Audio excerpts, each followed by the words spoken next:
Okay. Welcome everyone to our May Housing Commission meeting. We're going to start with public comment. I believe we have one public commenter. Are they in person or virtual? In person. Okay. Great. Oh, that's just quick. No, these are the procedures, blah, blah, blah, blah, blah, blah, blah. All right. You have 3 minutes. All right, now, good evening, folks. I don't think any of you. I used to be involved a while ago, shall we say. I'm a 35-plus-year resident of Arlington, taxpayer. And I'm here because I am concerned about the controls that I believe apartment building owners have on keeping prices and rents high. And I do not believe that more units mean lower rents overall. And I do respect your voluntary service and that you have a focus on getting more units rather than necessarily the median price of the market line. But I don't think it's beyond your realm of interest. You are here and on this commission for a reason. So even if you don't think luxury rents are part of this committee's mission, you may be concerned about it in other things.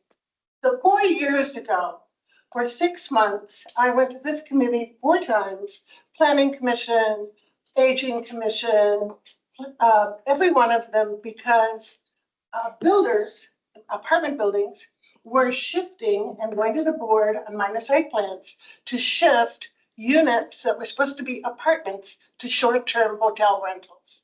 And I felt that jacks up the overall cost. And it turned out that the county, you probably know this, is sympathetic, shall we say, to the fact that when a new building comes on, that they're not expected to release all those units right away because, that would kind of flood the prices. So they kind of get the stagger amount, which I also was not very sympathetic to. So after all of these efforts with different commissions, the Housing Commission 4 times asked staff to brief them on the policy, and the staff never did.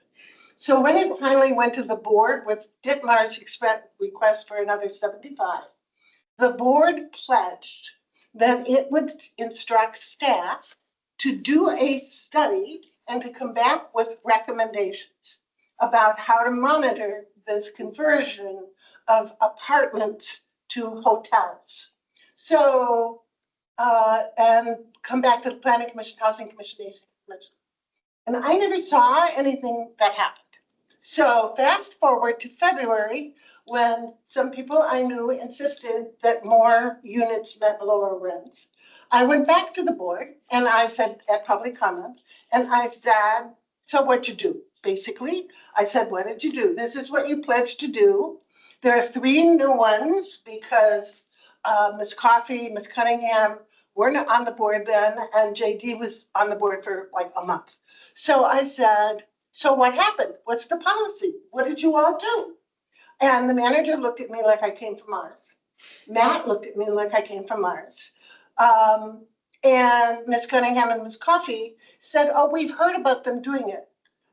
But they didn't answer the question that I put to them, which was 4 years ago, you pledged to do a study and have a policy. And what is that? And they had nothing to say on the subject.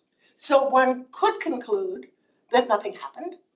So I thought I would come back to you when we're around. I'm old. I don't have a lot of energy to this to say, if something like this concerns you, then when an applicant comes before you, you might ask them, what's your marketing plan? How are you going to release these? How many of these units are going to be hotel short-term rentals? How many of them are going to be furnished corporate rentals? And see what they tell you. And you can ask them if you think it's within your purview. And if you don't, it's okay. But I think that the loopholes that the county has to allow apartment building owners to do these things helps bust up the rent, hold up the rent. And the higher the rent, the harder it is for overall affordability. It's my liberal democratic view. So that's my thought for you. Very much. Appreciate that comment. I'm very sympathetic to what you have to say. And, you know, personally, I think that the relationship between rents and the actual cost of, you know, building the units and all the other stuff is less direct than people would have us believe, and just conversations with developers in private about how they would go into the financing for a building thinking, oh, we're gonna get this much in rent. And then when they actually work with their consultants to figure out what rent they should be charging based on other properties, they're like, oh, wow, we're gonna make it way more than we thought we'd make on this. It's about maximizing profit, not necessarily Yeah, about but what's it's better. best for the community, but There's push and there's pushback. that is not something that we have any power to change, but as you said, we can ask questions, and I can certainly follow up with the county board to see. I remember that discussion around COVID, and I had similar concerns about, you know, we've been told for years that if we increase the number of units on the market, that'll bring prices down. And as we saw prices start to come down, we saw apartment owners start to say, oh, no, we need to pull units off the market so prices don't come down. I was like, isn't this the opposite of what, you know, we were all led to believe is supposed to happen?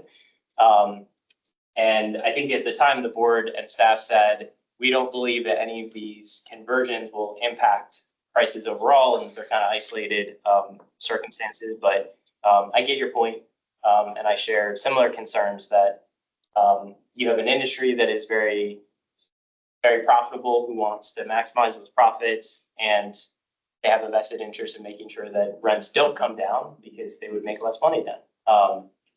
Because if you're in the business to make money, that's what you want to do. But I don't have a solution for that.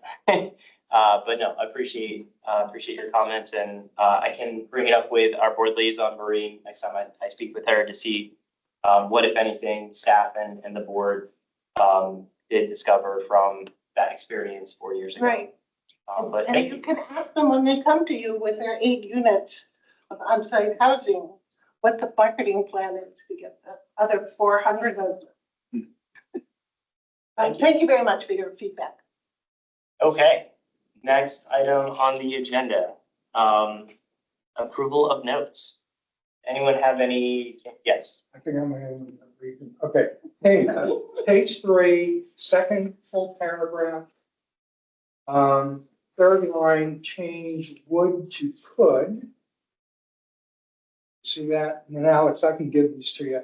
And then after down the price, I would add, and Key and Nash, a development in Roslyn has a developer subsidized home ownership unit plan. Okay.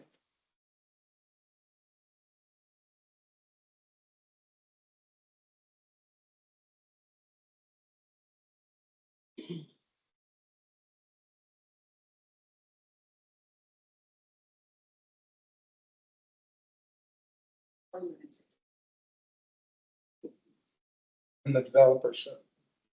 I did not have any edits. Anyone else have any recommended changes to the minutes?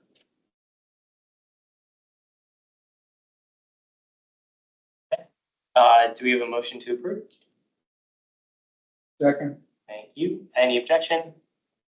Approved. Thank you very much. So next item on our agenda is 3033 Clarendon. Wilson. Oh, it says Clarendon. Yes, But Clarendon Square, 3033 Wilson, sorry about that. So yes, I can pass it off to the developer team for their presentation, and then I will hit on the affordable housing program after that. Great. I'll kick it off. Well, good evening, Commissioners. Chairman Macbeth, thank you all for having us tonight. Happy and excited to talk to you about this project in the heart of Clarendon, 3033 Wilson. We're going to give you some updates on the project itself, and of course, talk about all things today, which is the affordable housing program for the project. And of course, Tom's struggling to share the screen again, but we fortunately we all have printouts, which is great. So we'll start walking through it now. Again, my name is Matt Weinstein. I'm a land use attorney with Hard Woods. I'm joined by Jason Botnick and Tom Argiers from Hard Properties, and we have Austin Holderness on the line as well. We're fortunate to be working with some great consultants, particularly SKNI, who are architects, Parker Rodriguez, who are landscape architects, Bowler Engineering, and our traffic engineers are Galloway, formerly of Wells. So I'll just move over to the project overview real fast. The site is in the heart of Clarendon. It is at 3033 Wilson Boulevard, which is at the intersection of Wilson, Highland, and Garfield, mere steps away from the Clarendon Metro, really a main location. Currently, there's a 7-story office building that's built in 1987. It is mostly vacant, and the plan is that all the tenants will move out in July. That looks like it's working right now. For now. The existing office building is about 170,000 square feet. And there's a garage underneath the main level, which is actually about the same size as the building itself, 160,000 square feet. The proposal is to knock down the building, maintain the garage, and build new residential on top, 8 stories, 309 units, and ground floor retail along Wilson. I'll kick it over to Tom, who will talk about the design changes How old is the existing building? from 1987, so 38 years. So the presentation worked for one slide. Sorry, folks. So I've gone on to the picture of the rendering. So this is a view looking down Wilson Boulevard towards the Clarendon Metro. At the corner here, that is the intersection of Garfield and Wilson. That is the entrance of the residential building. As you work your way down Garfield, you work your way toward the Line Village single-family residential neighborhood. We go to the next slide. You'll see a view of the building as if you were coming off of the Clarendon Metro. As we worked through with staff and with the community, they were very interested in having a strong building at the corner when you come out. That is sort of your entrance to the Clarendon neighborhood. And we think, and hopefully you all will come to agree, that SK&I did a very good job sort of demarcating and making the corner feel strong and have a presence, while also being able to fit in with the rest of the massing contextually, but also with regard to the rest of the neighborhood for Clarendon. Next slide. Here's a close-up. They spent a lot of time thinking about what the context of the neighborhood is in Clarendon, and they came up with 2 things. They're brick facades, and they are sort of neo-Art Deco, or sort of contemporary interpretation of Art Deco style. And so they had a lot of fun thinking about how you can play with the brick, provide ornamentation, rustication, and you'll see some of those details throughout the facade as we keep going through these.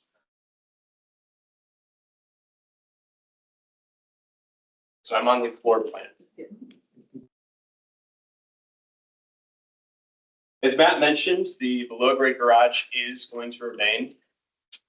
It occupies the entirety of the site. So site plan, so property line to property line, and in fact, it's actually underneath Wilson's Boulevard's sidewalk and is going to be remaining to stay there.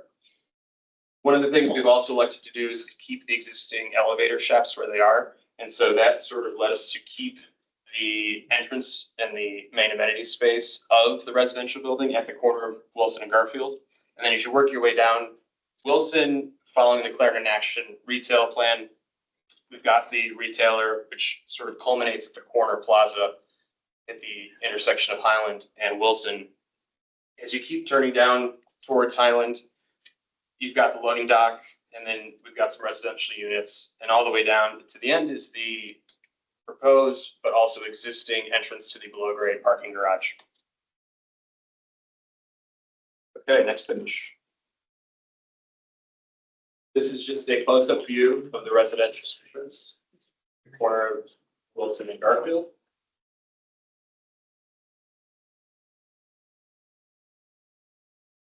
And then here's a larger image of that entrance. Hopefully you're noticing some of the architectural detailing around the windows, what we call the rusticated band that comes around. And next page. I'm on the rendering plaza. So we spent a lot of time with staff, the landscaping team, thinking about how we could provide an inviting place, a place where the residents of that neighborhood would want to enjoy and pass their time. Provide enough tree canopy coverage, and local pollinating plants. So notice we've had this raised landscape beds. But something we also heard is that this is a place that the community wants to come and enjoy from a retail perspective. And so beyond, we have left some space for a retailer to provide tables and chairs for outdoor dining, similar to what's there today. And the next page is just a floor plan of that plaza. We're showing the different components, showing that we were able to maintain the 8-foot sidewalks clear all the way through, but then also have some of that retail space from the retailer. This image is an image looking down Wilson Boulevard from the plaza. You notice one of the things we were able to work with DES staff is to provide a protected bike lane along Wilson. We're still working through the details, and we will work through those details and see if it's going to be a permanent concrete barrier, if it's going to be semi-flexible, semi-permanent. So, but it is going to be a dedicated bike lane. We're excited to work with staff about providing that. This next image here is what we call the northern taper. And so we spent a lot of time with staff thinking about how we're supposed to relate to single family residences to the north. One of the happy accidents was when we arrived at something that everyone was excited about, was that by having this notch at the top, we're able to provide a amenity for the residents. And so we're going to provide a community garden there. I believe you all have something similar at the Clarendon project, which we show up on the next page. It's managed and operated by a group called Loving Carrots. We have a working relationship with in some of our other properties. And we think it's going to be a serendipitous and enjoyable, biophilic amenity for the residents at the property. Touching on some of the sustainability benefits. So we will be targeting LEED version goals through the Green Building Incentive Policy Program. We are targeting a 0.35 density bonus. So with that, our 3 extra targets are the building material reuse. So that's keeping the parking garage below grade, the social equity within operations and maintenance staff, but then also providing 4% in day 1 and 15% future EV car charging capacity. Some of the fun stuff we like talking about is by preserving that garage, which is 160,000 square feet. We are essentially sequestering 11,000 acres of U.S. forest worth of carbon upstairs in the main building itself by using wood for the top 5 floors, which is 190,000 square feet, as opposed to concrete. We are sequestering the equivalent of 5,500 acres of U.S. forest worth of carbon. So that's something we're proud of, and we think it sort of continues to show the commitment to sustainability at 3033 Wilson. Of course, we'll be providing bird-friendly glass. We've touched on some of the biophilic elements. For those of you familiar with the site right now, there is an at-grade parking lot behind the building. And so by tearing that out and putting a new building with some green roof, a highly reflective roofing material all the way at the top, you will significantly reduce the heat island impact for those who like to walk around the neighborhood in that area. So we're excited about that. And then we're also positioned to meet the 24% energy reduction over ASHRAE standards. All right, I'll pick it up from here. I'm going to talk about the project benefits and then the affordable housing program we have settled on. So project benefits, we looked at this is going to really reinvigorate the neighborhood. There's a older office building there, mostly vacant, a little bit dated architecture. And it's going to be turned into a beautiful new residential building with 309 new residents. The sustainability benefits that Tom talked about, like keeping the garage, having the building itself be compliant with LEED Gold, and having fresh retail, improved streetscape, all that stuff comes from turning this older office building into a new residential building. Housing affordability, I'll talk about more of this in the next slide, but generally we're providing 8 community affordable units, 4 1-bedroom units, 4 2-bedroom units. And given the location of this project being right next to the metro in the heart of Clarendon, these are tremendously valuable community affordable units. They are, in fantastic location, a great building. Really think it's a real asset to the project. One of the 8 committed affordable units will be type A accessible as required by the county. And we initially agreed to 7 CAFs with the county, but we recognize the importance of committed affordable units to the county and to the project. We were happy to move it up to 8. So we have, again, 4 1-bedrooms, 4 2-bedrooms. There's some other public infrastructure improvements. Tom mentioned the protected bike lane at Wilson, doing some traffic signal infrastructure work to modernize the Garfield and Wilson intersection, moving curb cuts on Garfield, kind of streamlining the roadway in Garfield and Highland so there are more natural transitions to the neighborhoods, improving the public plaza, all the sustainability benefits Tom talked about, and then of course tax base with going from a vacant office building to a tax revenue generating residential building that helps grow the county's tax base. And finally, what we're all here for tonight, the affordable housing contribution. So for the base contribution, CAR has agreed to provide $945,000 contribution to AHIP. And as you all know, there's a formula in state code, and the AHIP contribution is one of those options. So it's just plugging the math, and that's what we came up with based off the density and square footage for the project. Again, 8 committed affordable units, 4-bedroom, 1-bedroom, 4 2-bedrooms. The CAFs total 8,995 gross square feet. All units will be rented up to 60% AMI. One will be type A accessible unit. This furthers a number of the county's affordable housing master plan goals, including constructing 8 CAFs through land use and zoning policy, increasing the geographic distribution of CAFs by adding 8 CAFs to the Roslyn-Ballston corridor. In Clarendon, we'll be adding 4 2-bedrooms, 1 type A. We're creating CAFs located near the metro, and the project itself achieves legal certification and furthering the community energy planning goals. This is also kind of called for in the Clarendon sector plan, where on page 13 they call for improving housing diversity. And then, of course, you can get optional additional density through the provision of extraordinary community benefits, including housing. And the most recent update in the Clarendon sector plan points out that only 82 of the 2,177 apartments in Clarendon, that's 3.8%, are CAFs. So adding 8 to those 82, I think, is a meaningful addition and should be real benefit to the community. So that's it for our presentation.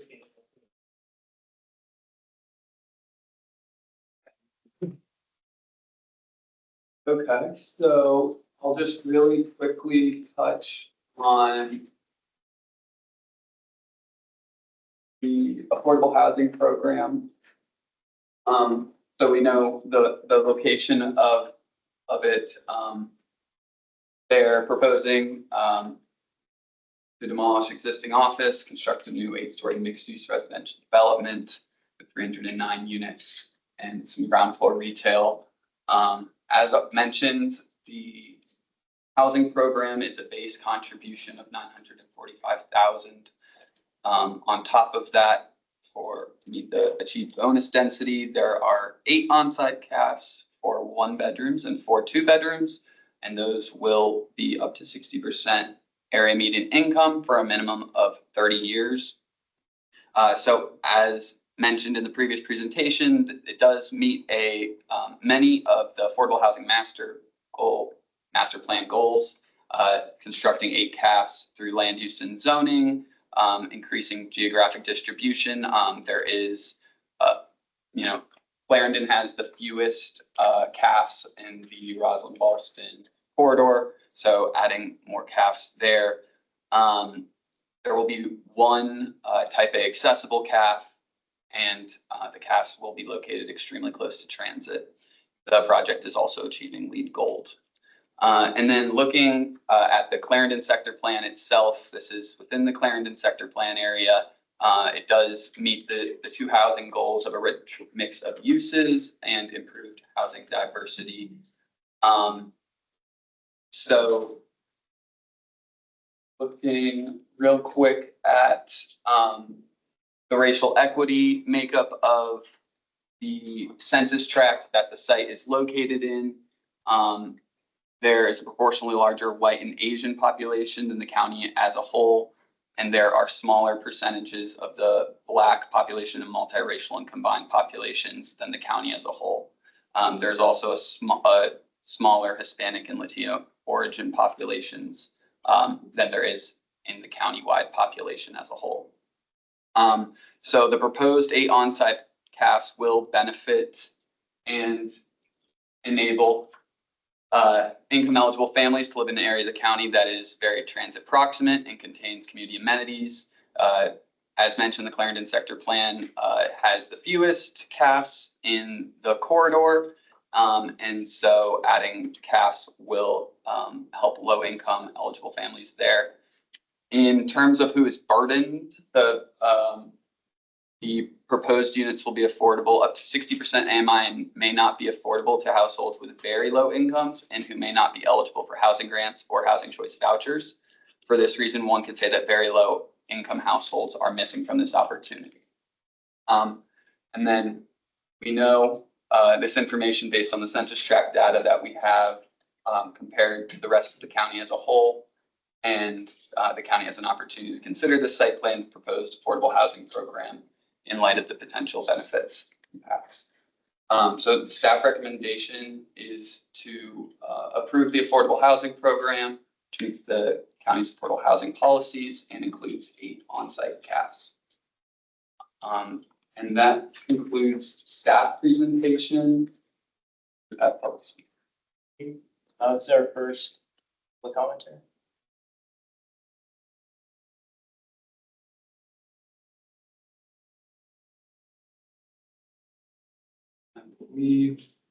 I saw a message saying that we would like to hear.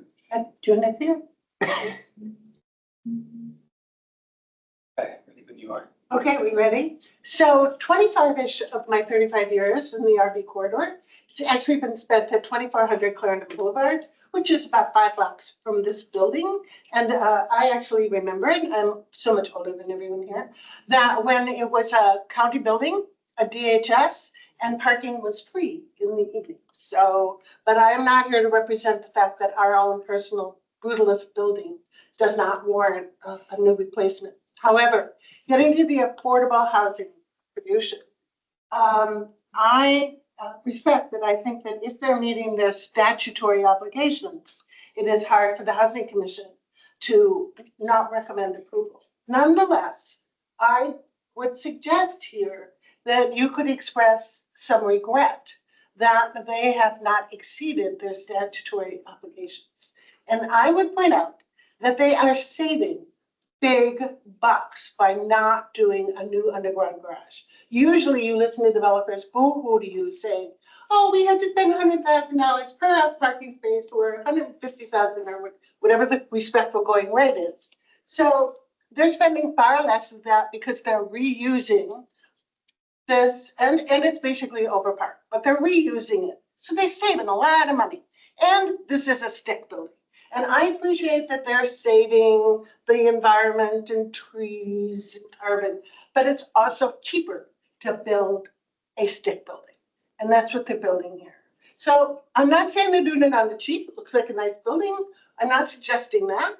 I'm just suggesting that perhaps you could wish for a larger contribution, particularly since the current framework, as you know, is 20 years old. Was the best we could get at the time. It was better than nothing. But that doesn't mean, to me, that you all can't put a marker down that says, we know this is what they need to do. It's the minimum. We know that we can't argue for rejecting it because they're meeting those obligations, but we would like it if they stepped up and added some more voluntarily because of this great opportunity. And everyone in this room, everyone, spends their time writing. You're all wordsmiths. So if you wanted to cast the letter with a bit more, we'd like more, I know that you can write it. Thank you. Next speaker, Alice. Well, good evening. I'm Alice Stogan. I'm with the Northern Virginia Affordable Housing Alliance. Arlington Alliance. I wanted to thank you all. We're going to get a lot more supply, right? 300 more units. We're desperate for any kind of supply. I'm grateful that it's going to be in Arlington, in Clarendon, because we do need affordability, especially near Metro. And that particular neighborhood really lacks, which is where I grew up, just by the way. And that you're keeping the garage, you know, the environmental component, it's wonderful. I will agree, you know, we feel the same way that the garage is already there. And a lot of times that's that trade-off of, well, we have so many, you know, units, spaces we have to put in the garage, we can't afford whatever the requests are from the county or anyone above that. But having that massive savings and the fact that the affordable housing ordinance is under review right now, and you guys are lucky that you're here today and not in 2 years when the formula may be very, very, God willing, for some of us, very different. So kind of keeping those things in mind. I hear that you went from 7 to 8, fabulous. I do think you could probably go to 10 or 12 and make something work. And whether you do or you don't, I would also ask about the 1 bedrooms and the 2 bedrooms. We have a lot of 1 bedrooms. So if there's any way, any more of them that you make, or the 8 that are gonna be there, could possibly be 2 bedroom. We have families who have nowhere to live. So that would be another, you know, size is another request. So Can I just have 10 more seconds to say? Is Alice? I am done, thank you. Okay. When they presented at SPRC, they had like a range of sizes, both in terms of 1 bedrooms and 2 bedrooms. And again, I don't know what your range of weighing in is, but there's nothing here that leads to the big 2 bedrooms. And you had some 2 bedrooms that were pretty big, and even 1 bedroom. So, and that was a kind of good chart. No, so I guess I'm disappointed that there isn't more clarity, but I don't think you can require it as to the size of the 1 bedrooms or the size of the 2 bedrooms, because some are pretty big. I mean, they could almost be 3 bedrooms. Actually, before I wanted to have Zach, because I think you were our liaison for the SBRC for this, This project. or perhaps I not. don't know that it was this one. Okay, then you don't need to go. But If it was me, I don't, maybe I had missed it or something, but I'm sorry, I don't. No worries. Yeah. So Brian, you can go, and then I have a question. Yeah, just 2 quick ones. First, I want to align myself with your comments there that I think, especially given that this property is at a prime location right next to the Clarendon. I live in Courthouse, so I walk down that area with my dog all the time. The building there right now is frankly a bit of an eyesore, so I'm happy this is coming in. But because it is such a great location, a lot of young people will go through there. There's plenty of restaurants, all this stuff there to do. I think you could afford to do a few extra caps, frankly, and not be hurting for it. Though I respect that you are, of course, meeting your obligation and doing a lot of great public good here, but I think it's reasonable to ask for 1 or 2 additional caps. Second question, though, this is more of one of information, is just regarding the amount of cap units that are 1 and 2 bedroom.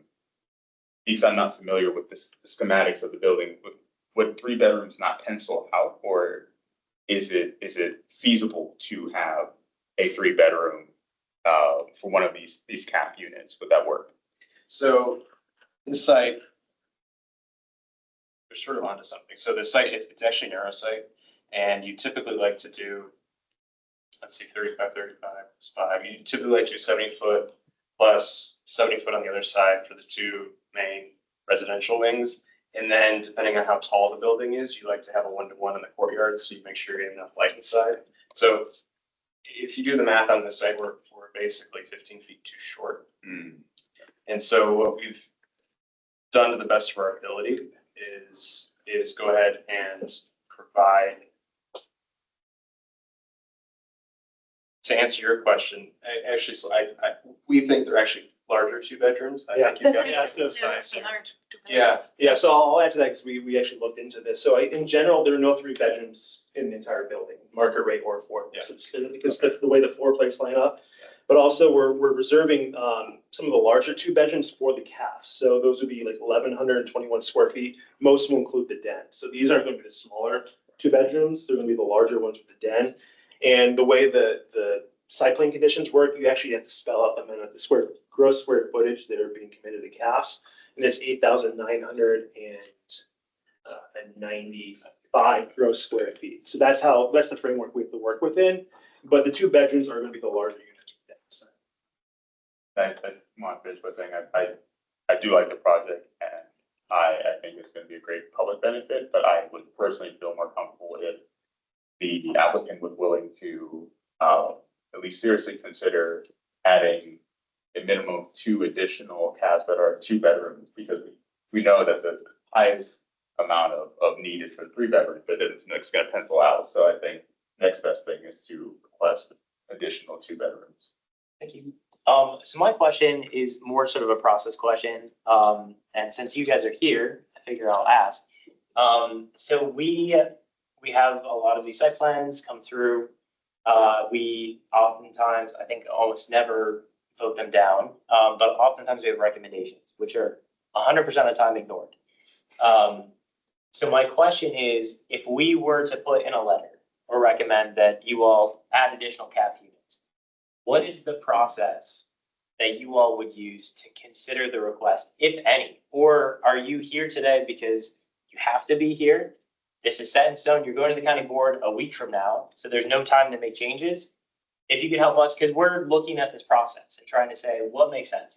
If applicants come in and know in the back of their mind, no matter what these commissioners said, the time for changes is over. Like this is what it is, and we'll play nice and answer questions, but it'd be helpful to know: is there any flexibility? Is there a process that you all use on the back end to say, okay, this is what we heard, so we're going to go through a process to figure out, can we make changes before we bring it back to the board?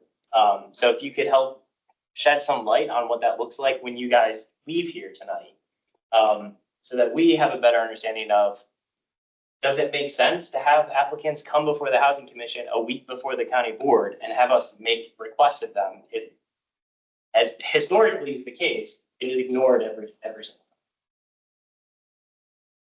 Maybe I'll just start with the process and I'll let Carr jump into the feasibility of adding more calves. But as you pointed out, the hearing with the county board is May 10th, so 9 days from now, coming up pretty soon. Obviously we went through SPRC and worked with staff on a million issues, including what the community benefits package would look like. So we have put together what we think is a very thoughtful proposal. But the way, if there were to be any changes, and I will leave it to Carr to weigh in, these are captured in the site plan conditions, so those would have to be amended. But I think typically the staff reports are posted a week before the board hearing, so tomorrow. They're going to do a supplemental. Yeah, because the planning commission doesn't meet until like Monday. Monday, yeah. So that's how it would probably be a revision of the site plan conditions if there was to be a change. What's the process for revising the site plan conditions? What does that involve? Just working with the planner on the language.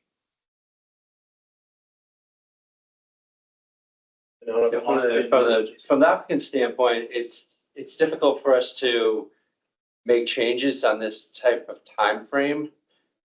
Economic decisions like this have to go to our investment committee and our board, and we can't just call a board meeting on Monday morning and make changes to a site plan that's going to the county hearing on Saturday. So if you're looking for feedback about the process, then in the future, this type of discussion would have to happen much earlier in the process, to be frank with you, sir. Yeah, no, that's helpful. And that's, kind of what I've been thinking about this, and I think we've discussed it as a commission, that it often seems like it's not really the best use of our time or the applicant's time to come before us. I think we talked about this during the Affordable Housing Ordinance Working Group meeting.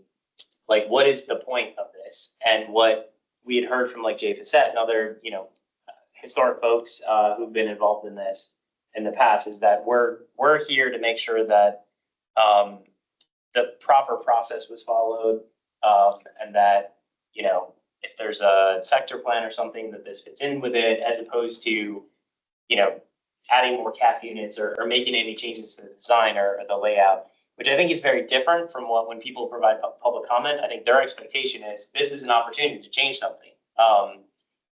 But it sounds like from your perspective, this is not an opportunity to change anything. And that it's really kind of set in stone by the time it gets to us. And it would be a significant, you know, amount of rework to make changes this close to the board meeting.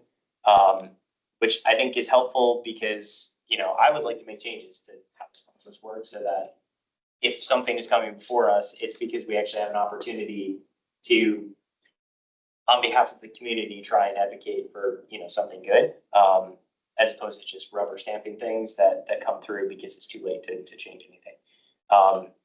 So thank you for that. Can I do some questions then? Yeah. Okay. So just first question is, with the underground parking garage, would you still be able to keep that parking garage if there was a concrete superstructure above? Or was that not even looked at because height wasn't even in the first place? Would that be feasible to go, say, 12, 15 stories by keeping the same garage, or would you need to demo the garage for additional pillars or? Yeah, that's a great question. We studied it extensively a couple years ago now. The footings and the columns in that garage are purpose-built to support the building that you see there today, which is 85 feet. So there's a significant amount of concern with trying to load more height onto that site. And so that's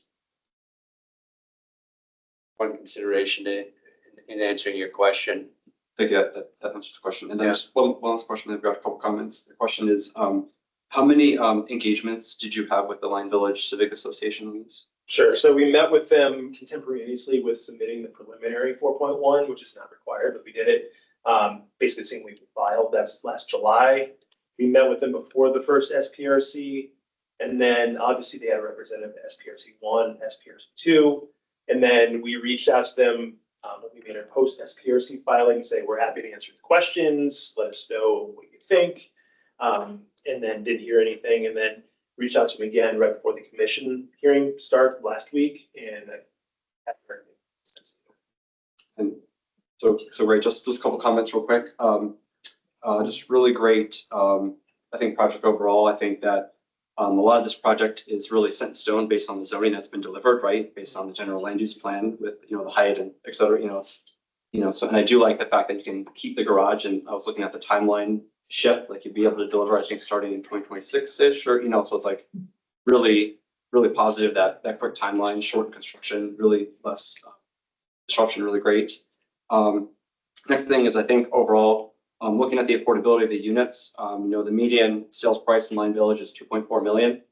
So, and the median household income in Line Village is about 263,000. So I think it's safe to say that this building is going to lower the average household income. So, you know, we talk about, oh, this building is going to, you know, we're you know, maybe oh no, this is going to bring in lower house income, which is really great.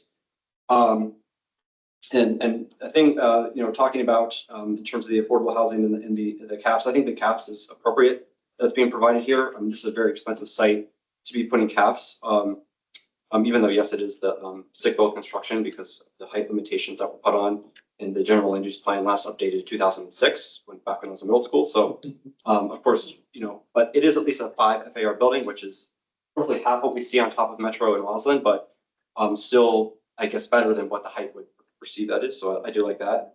But just a note on the process, I think that, you know, if we really wanted to have significantly more CAFs, you know, asking for 2 more as a commission, I feel like it's really not really going to change much. You know, we have a development next couple blocks away that was scheduled to deliver 100 CAFs for seniors, and that's been in process for 3 years now. It's canceled.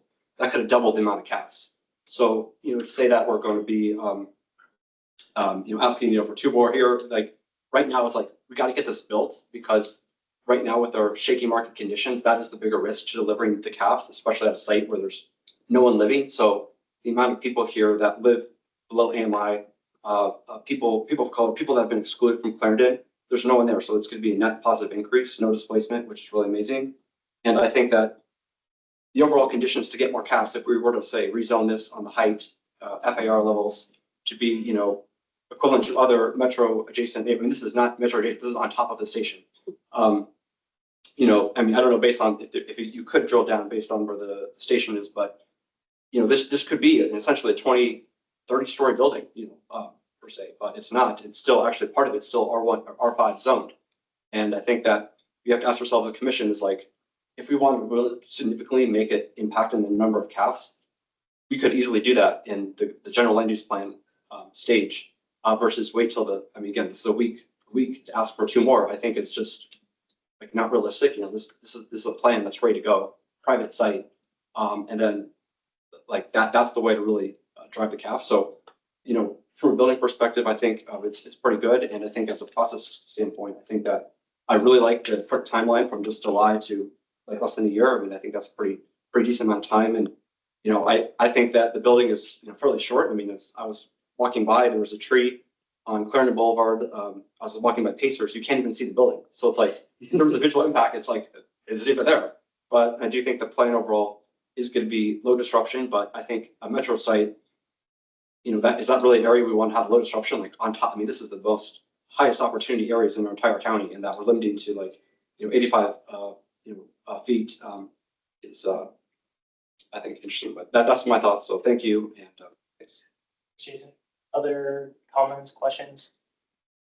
Go ahead, Jeff. General information, there's no pool here, right? No one's doing pools anymore? There will be a pool on the 6th floor. Oh, a rooftop pool? Yeah. Okay, Not all the way at the top of the roof. okay. At the base of the U, it's elevated. General information, what is the, I mean, you guys own this since 1983, built something in 1987 for the county. I was going to ask, what did you pay for it? I mean, it's very prime space. You know, we just did Hotel Pentagon, and that was somewhat controversial. This is extremely prime. Your rents are going to be extremely robust. The CAF, I kind of tend to agree with Jason on the CAF, got more, whatever. What I'm thinking of for optics and for Arlington now, when they do the write-up and stuff like that, 1 million contribution looks better than 950,000. And you don't have to change a site plan. So that's my comment. Like looking for a job. Oh, I do have another question. You are Oliver T. Car. No, so we're, And I'm only saying that because the Fannie Mae building, which I've been in many times, I thought was an Oliver T. Car, but yeah, so there's a little bit of confusion about the company. So we're with Carr Properties, and we're with Oliver Carr III, who's the son, I think, of the gentleman you're thinking of. But the Fannie Mae building is our project as well. And you did, just to be clear, we actually purchased the property in like 2013 or 2014. the We did Wilson property. the property that we're talking about this Can I evening. ask, would you pay for it? Well, the property is severely over leveraged. I can say that. I know, I mean, it's in the public domain, how much we paid, and it's like $70 or $80 million. Thank you. Any other questions, comments? Yes. Okay. Hi, so thanks for the presentation. I think, Kellen, what you said about the process is really interesting, and I'm glad that we kind of got that information that this is really too late in the process to make much of a change. I really hope that that working group can work with, you know, the county board to see if we can move earlier in the process, so that we could actually have more of an impact. And I also like what Jason said about the GLUP and being part of those sector plans, because that would make an even greater impact. That being said, you know, obviously I agree that it would be nice to have like 2 more CAFs, but I do realize it might be a little late for that. And then I'm also curious, Jason, I know you mentioned that there was a 100-unit senior affordable building that was canceled in the area. I'm just wondering, what are you referring to? Clarendon Presbyterian. Oh, Clarendon. Yeah, that's sad. Okay. Thank you. I did have an additional question since you all are a captive audience. So at what point in the process is there the most flexibility for, you know, commissions like ourselves to have, obviously there's SBRC meetings, right? And at that point, you all are working through potential changes to it. Is it that time frame? Is it before then? Like if you had to say, hey, this is when we would be most open to receiving feedback that could potentially change things, based on what, you know, community representatives are asking for, when in the timeline would you say that is? Yeah, I definitely think it's SPRC. We made significant changes to the taper, to the streetscape, to all of that in response to the feedback from SPRC. So I strongly urge you, like, I think you always have a representative at the SPRC typically. We try. And to have that person advocating on behalf of the commission at the SPRC, because that's really when you're making real changes to the project. Yes, I second that. I think the challenge for us is there's no presentation to the commission before the SPRC. Right. And then you have one person who's supposed to represent us without us ever having had a conversation about the project and what the commission wants to see. So I think there's a lot of challenges with that process, but it's helpful to know that at least, you know, during those 2 meetings, that's when you all at least feel that there's the most appetite for potential changes. Alice, go ahead. Just a couple of items. It shows us the importance of being in an SPRC, right? And that if folks cannot participate in person or even online, if someone on the commission were their, you know, project, written feedback is taken by, you know, planning commission. So perhaps that's a backup that whoever makes the commitment to track that, that particular project gets with the commission and they can at least submit during the SPRC process. So that's one. The other one I would say is I don't know when they do and do not decide, but many times this type of a project would have come through here as an information item a month or so ago. And then you would have had that first chance to take a look at it. And this would have been the follow-up meeting. So I don't know if there's certain guidelines of when that happens, but that does happen quite a bit. And thirdly, I would just say it would be very inconvenient for these folks to try to, you know, pencil out a couple of more units, but it's not unheard of and it's not impossible. So, you know, I don't think you give up on something when we are struggling for every unit we can get in this county. And I think some decent points have been made about how it might not be a huge financial burden, and to at least ask folks to explore that and with a, you know, in an honest and open way to come back with an answer. Because frankly, decisions have been made by the county board on the county board meeting day. So anything goes until that point. Of course, earlier is better, but there's no wall that's been built here. Yeah. So thank you for that. Yeah, thank you for the presentation. But I guess my comments are more for you and Alex. Yeah, I appreciate your comments, Kellen, and I think like as a commission, it'll be worthwhile for us to maybe think about ways to, yeah, like Alice was saying, like if there was an information session on this and then there's going to be SPRC, like instead of, like obviously I think this is a requirement to have them come right before the county board meeting. It is part of the process. I think we can change that process if we want to. Right. But yeah, it is part of the current process. Yeah, because just thinking about like the way we use our time, like it's already 8 o'clock. This meeting is supposed to go at 9:40, but if we had spent like time at another meeting preparing Zach or whoever was going to be the rep for SPRC, come to a consensus on what we wanted, I think that would have been a perhaps better use of our time. But I do remember at the Affordable Housing Ordinance meeting that Brian organized, I mean, we were kind of told there that our charge is kind of like more of a rubber stamp exercise. I don't know if there's like a way to have a conversation with the county board too about kind of what, like I think a lot of the current commissioners are hearing from the community and in our own personal goals. Maybe there's an opportunity to have a conversation with them too about kind of changing the process. Thank you, Brian. Just a tangential point to the one just made. I think the really interesting part about the Affordable Housing Ordinance Subcommittee's work is that it's kind of empowering commissioners in a way that is fairly atypical, right? Because the county board is usually the policy writing arm of the county government. The commissioners in some ways do act as rubber stamps. It can be difficult to have meaningful input. And I think this is an example we can take, say that we know where the weak links are in the process, that in addition to the SBRCs and having an attendee there should be a greater focus on having informational sessions far earlier in the process so that we aren't here making these important points, but really it's far too late to make a consequential change in some ways. And it becomes more difficult to kind of get over that process-based lethargy when you're a week or 9 days rather before the county board meeting. So I think we should, regardless of whatever decision is tonight, I think we should really make it clear to the county board that some changes need to be made to the process. Thank you. Do we have a motion? With any recommendations associated with that?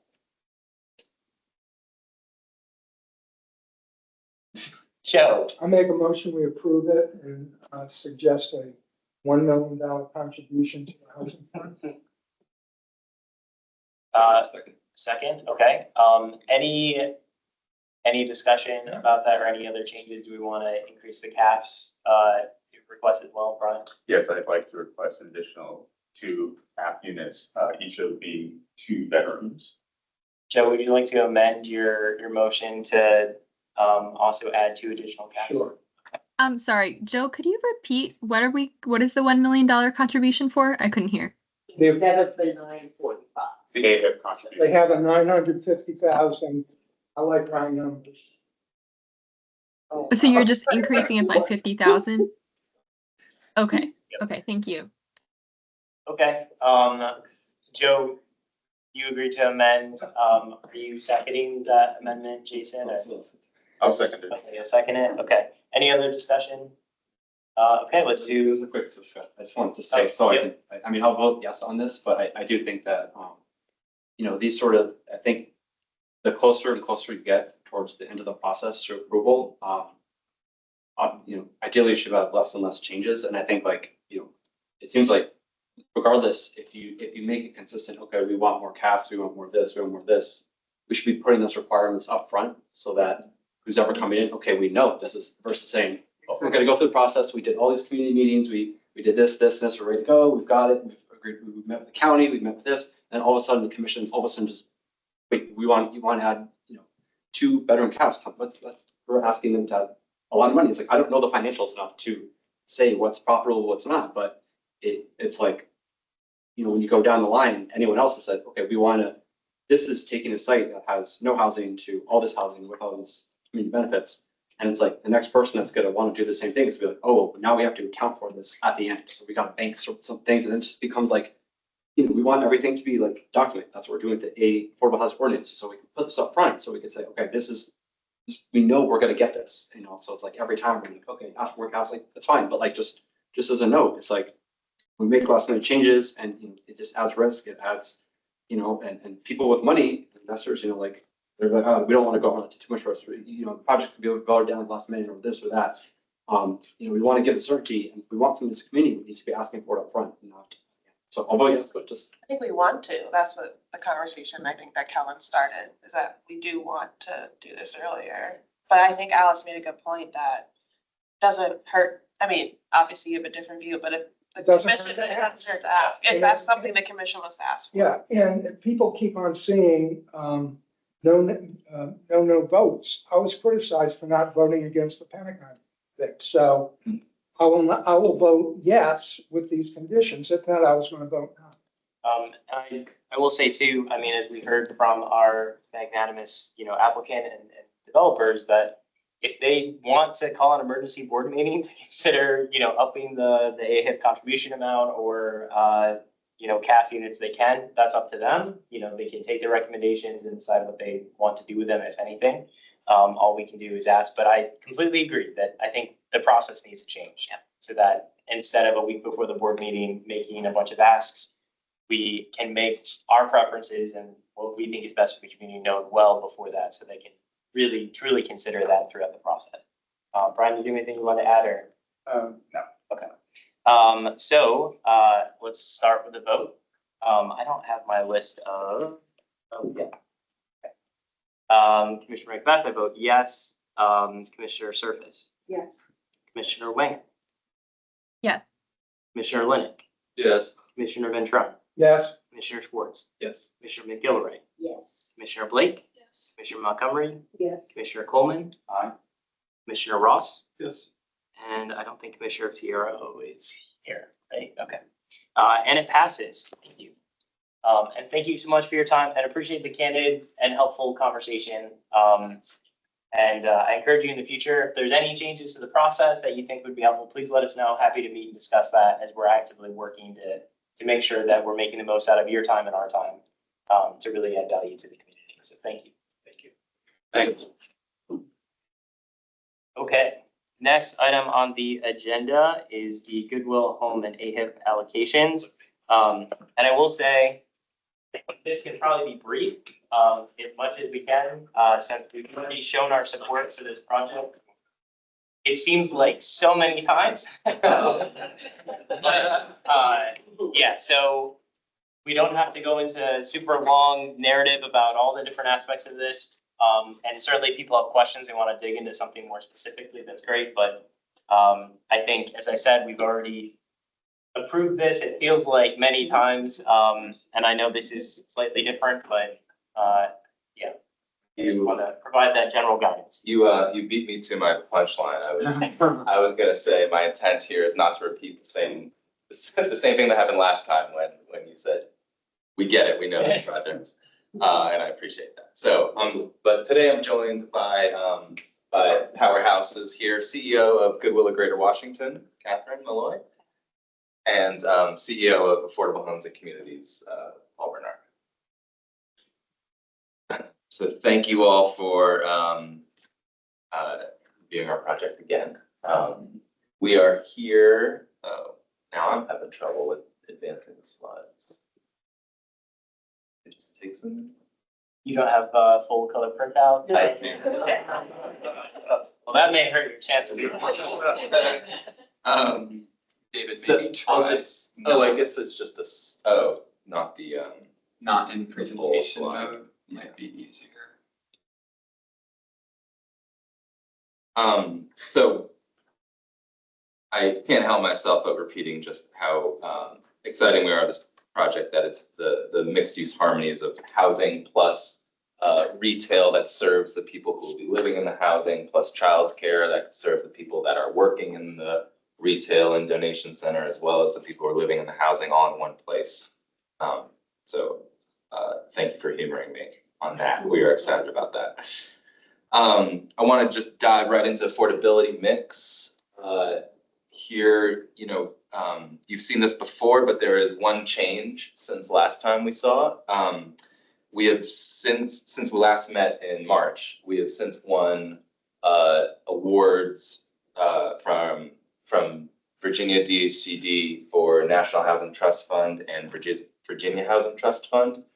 And the National Housing Trust Fund requires that we have one more 30% unit on our 4% project than we were providing. So you can see on the previous unit mix, we had one 50% one bedroom on the 4% side. That now is a 30% one bedroom on the 4% side.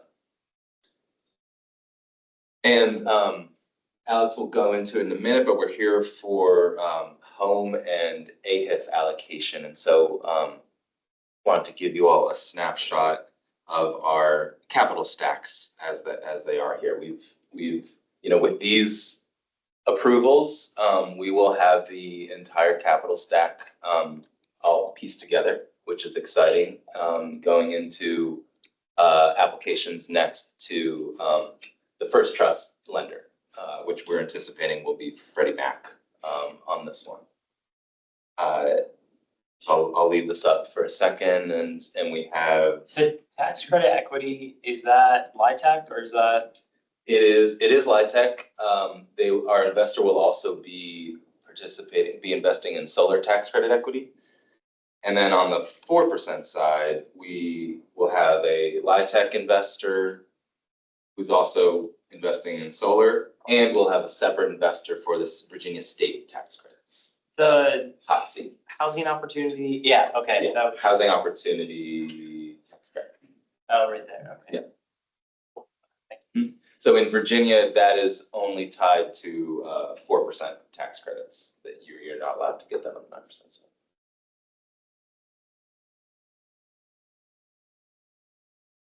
And project timeline.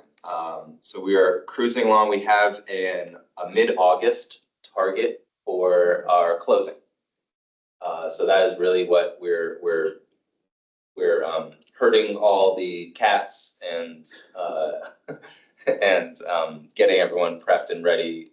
We are drafting legal documents and heading towards a target date of mid-August for our closing to start construction, which will scheduled to be 24 months to get to our initial certificate of occupancy to really start our lease up, and then an extra 3 months for 3 to 4 months actually for finishing up the rest of the project to get to substantial completion.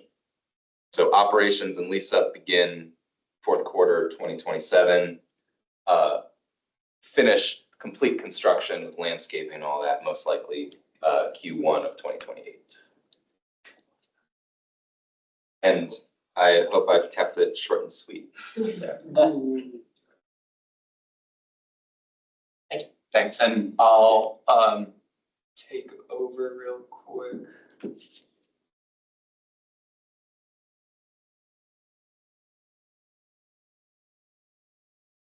So, real quick staff presentation.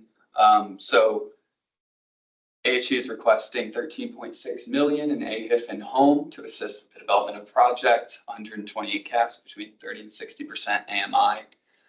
I think we all know where the site is located. Just a quick background of how we got here, because it has been to a housing commission a few times. So in January 2024, that's when the housing division released a request for letters of intent for developers to submit project proposals specifically to utilize federal funds. Those LOIs were submitted. Goodwill was selected to continue negotiations with county staff. So this came to the Housing Commission as a site plan in February 2024.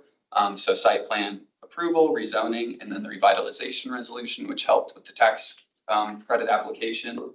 And then you'll see a few summer line items there, winning competitive tax credits on the 9% side, and then the housing opportunity tax credits. And that brings us into 2025. So got authorization from the county's IDA to issue tax exempt bonds. They secured a tax exempt bond allocation from the state in March. And then we heard this as an info item here in March, and then CIDSAC also heard it in March. And they consider the allocation of just the federal funds piece, which they approved unanimously. So David already touched on, the unit composition, so I won't spend too much time there. I'll focus here. So the request does meet many affordable housing master plan goals, adding 128 new construction CAFs, 16 units at 30% AMI, 94 family size, 14 type A and 14 PSH units, Earthcraft Gold, and located in a primary transit network and affordable for a term of 60 years. So just real quick to talk a little bit about the financing pieces. So it's going to be financed as a hybrid, a 9-4 project, so 2 projects, Goodwill 9 and Goodwill 4. And there's going to be both an AHIF and a home loan for each project. So there's a total of 4 loans across this redevelopment. So those 4 loans total 13.6, and you can see the breakdown in the chart there.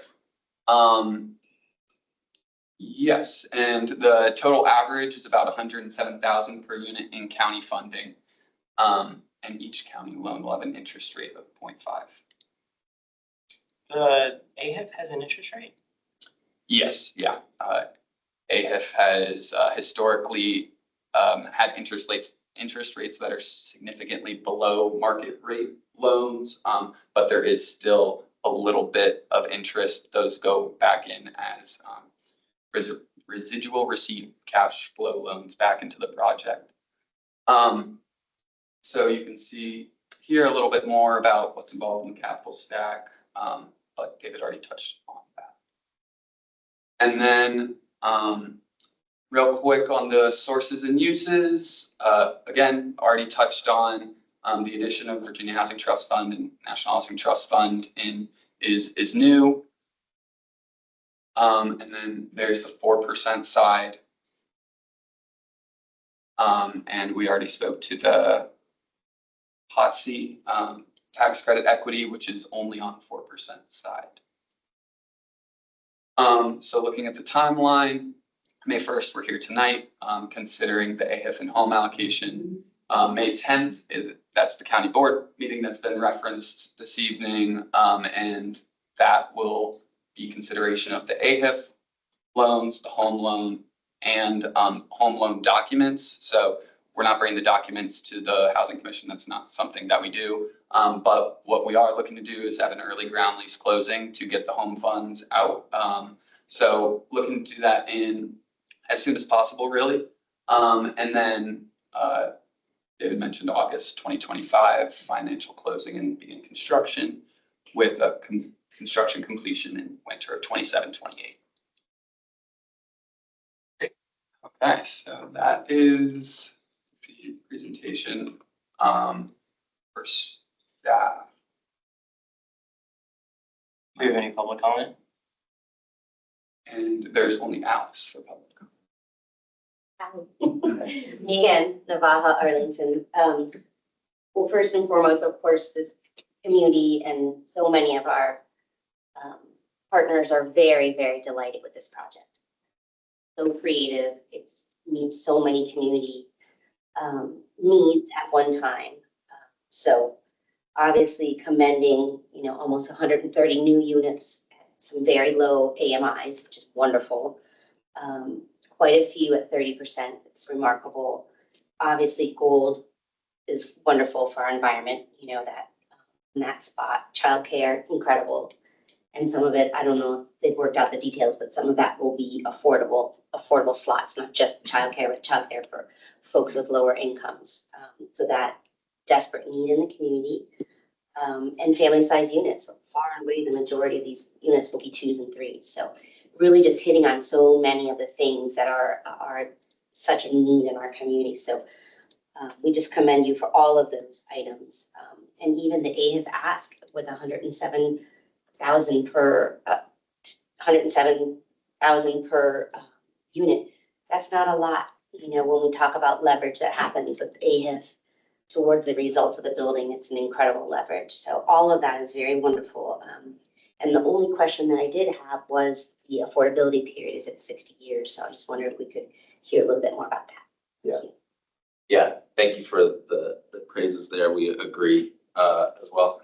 The affordability period, I think it's a in terms of the process, we're here looking at the home loan affordability period, and we've negotiated that. There are other sources that have affordability period requests, and so we, HC and Goodwill, are still in the process of discussing kind of what the ultimate most restrictive affordability period is. So that's not a done deal. So I hear your question, And when would Where we we're- hear? When would you meet that final? And like in the process that they showed us the timeline. question. Well, before August, I'll tell you that, because that's that's when closing is. It would have to be before we come back to the county board in July because the county board will have to vote on a subordination agreement for our other lenders, among a couple other things. So I'd say before the July board meeting is when we'd have to make a decision on that. Questions, comments from commissioners? I've been following this project for a while and I agree it's an excellent development, so I'm really excited about it. Yeah, I'm really happy with this program and I'm excited that we'll actually have this online soon.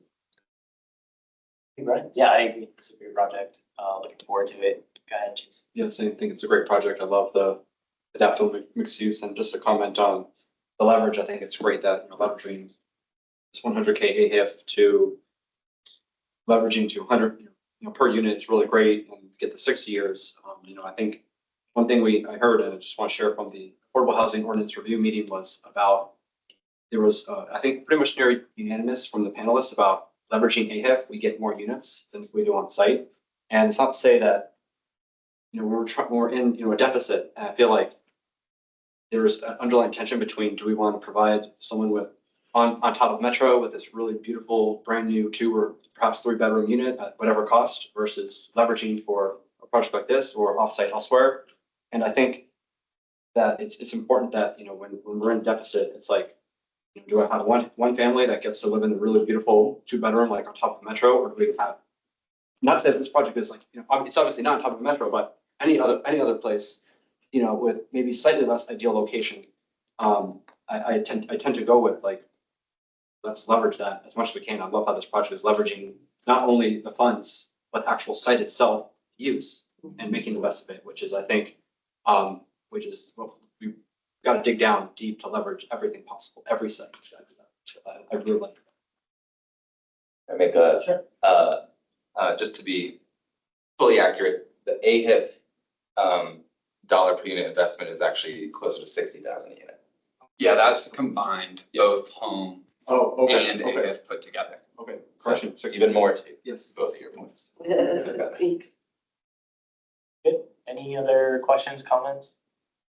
Okay, do we have a motion to approve, and this would be both, is it just the AHIF and the home loan approval? Is there anything else that we have to? Nope, it's just those 2. Okay, I move that we approve both allocations strongly. we have a second. Second. Thank you. Okay, roll call. I vote yes. Commissioner Surface? Yeah. Commissioner Winger? Yeah. Commissioner Linick? Yes. Commissioner Ventrone? Yes. Commissioner Schwartz? Yes. Commissioner McGilvray? Yes. Commissioner Blake? Commissioner Montgomery? Yes. Commissioner Coleman? Commissioner Ross? Yes. Okay, and it passes unanimously. Thank you. Thank you. Thank you for, another presentation on this project. Very excited for it, excited to have it come to fruition. Yeah. Let's take a 5-minute break and then we can, kick it off with our panelists or our presenters about Boston's affirmatively for their fair housing zoning law.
Danielle. Oh, sorry. Let's go ahead and get started. We have Rashida and we have Danielle. I'm not sure which one of you is kicking us off. Oh, Rashida? Okay. Great. If you all want to introduce yourselves and talk to us about Boston's affirmatively furthering fair housing zoning law. Awesome. Hi, everyone. I'm gonna try to share my screen. I think Rashida's actually in California and Danielle's in Boston, but that would have been a long trip for our meeting. Are you able to see my screen okay? Yes.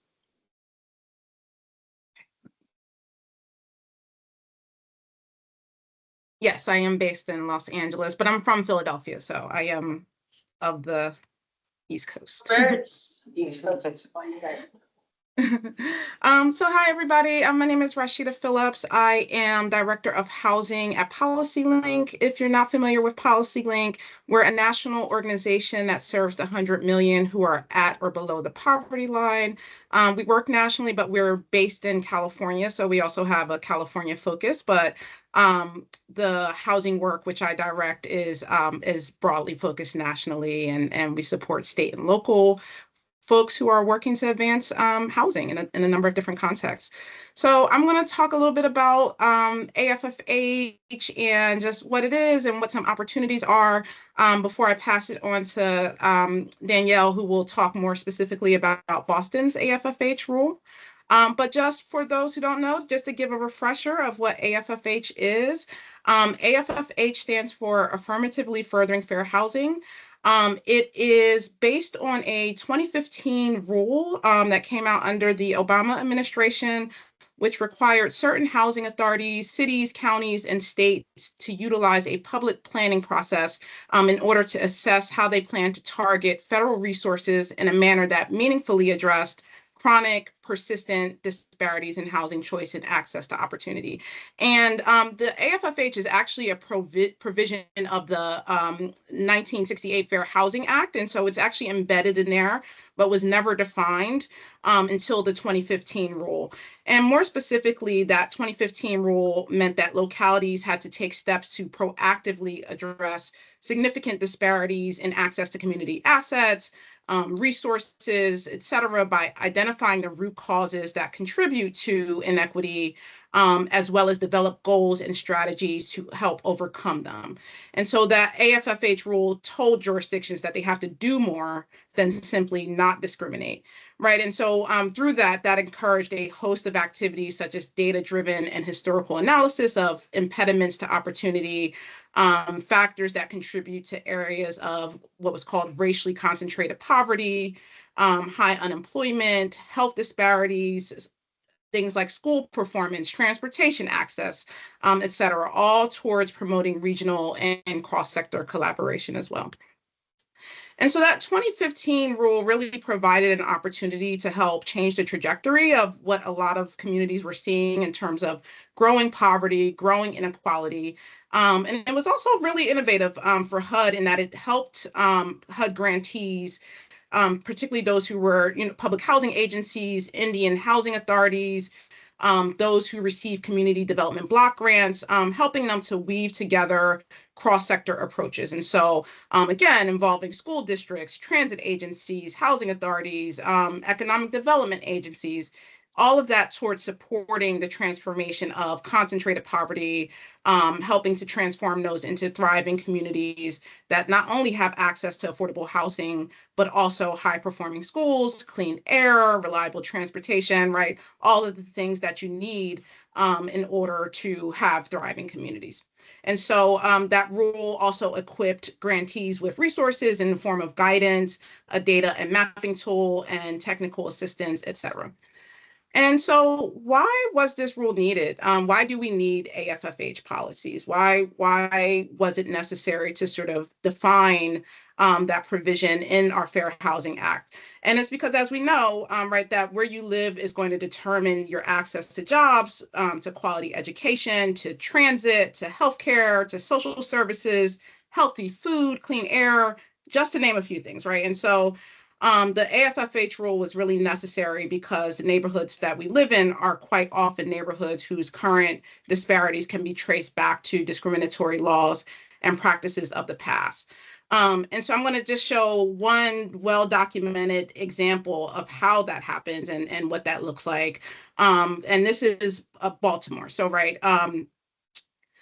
you look at this map, this is the residential security map of Baltimore that was created by the Homeowners Loan Corporation. And those maps, you know, as you all probably know, right, the history of that, but those maps guided how loan officers, appraisers, real estate professionals evaluated risk in mortgage lending in the 1930s. And so best or lowest risk areas were marked as green, which were often predominantly white neighborhoods that were expected to remain in demand during good and bad times. And then blue areas were seen as still desirable, yellow areas were declining, and then red areas were predominantly Black or low income areas, were defined as hazardous and high risk areas. And therefore, no one in those neighborhoods or very few people were likely to be able to access mortgage tools, which was the main tool that allowed for such a massive growth in home ownership, white home ownership in the same era.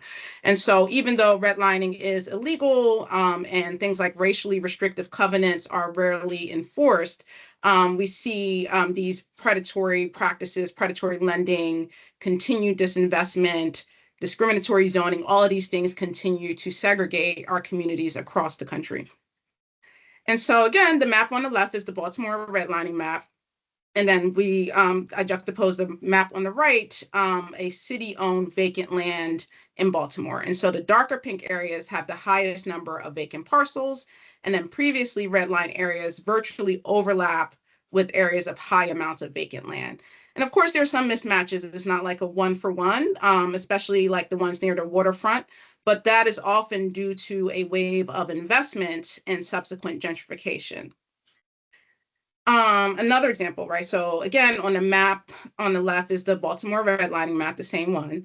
And then on the right is a map showing the prevalence of diabetes across the city, demonstrating again how racial disparities in health are traced to housing disparities and housing investment as well.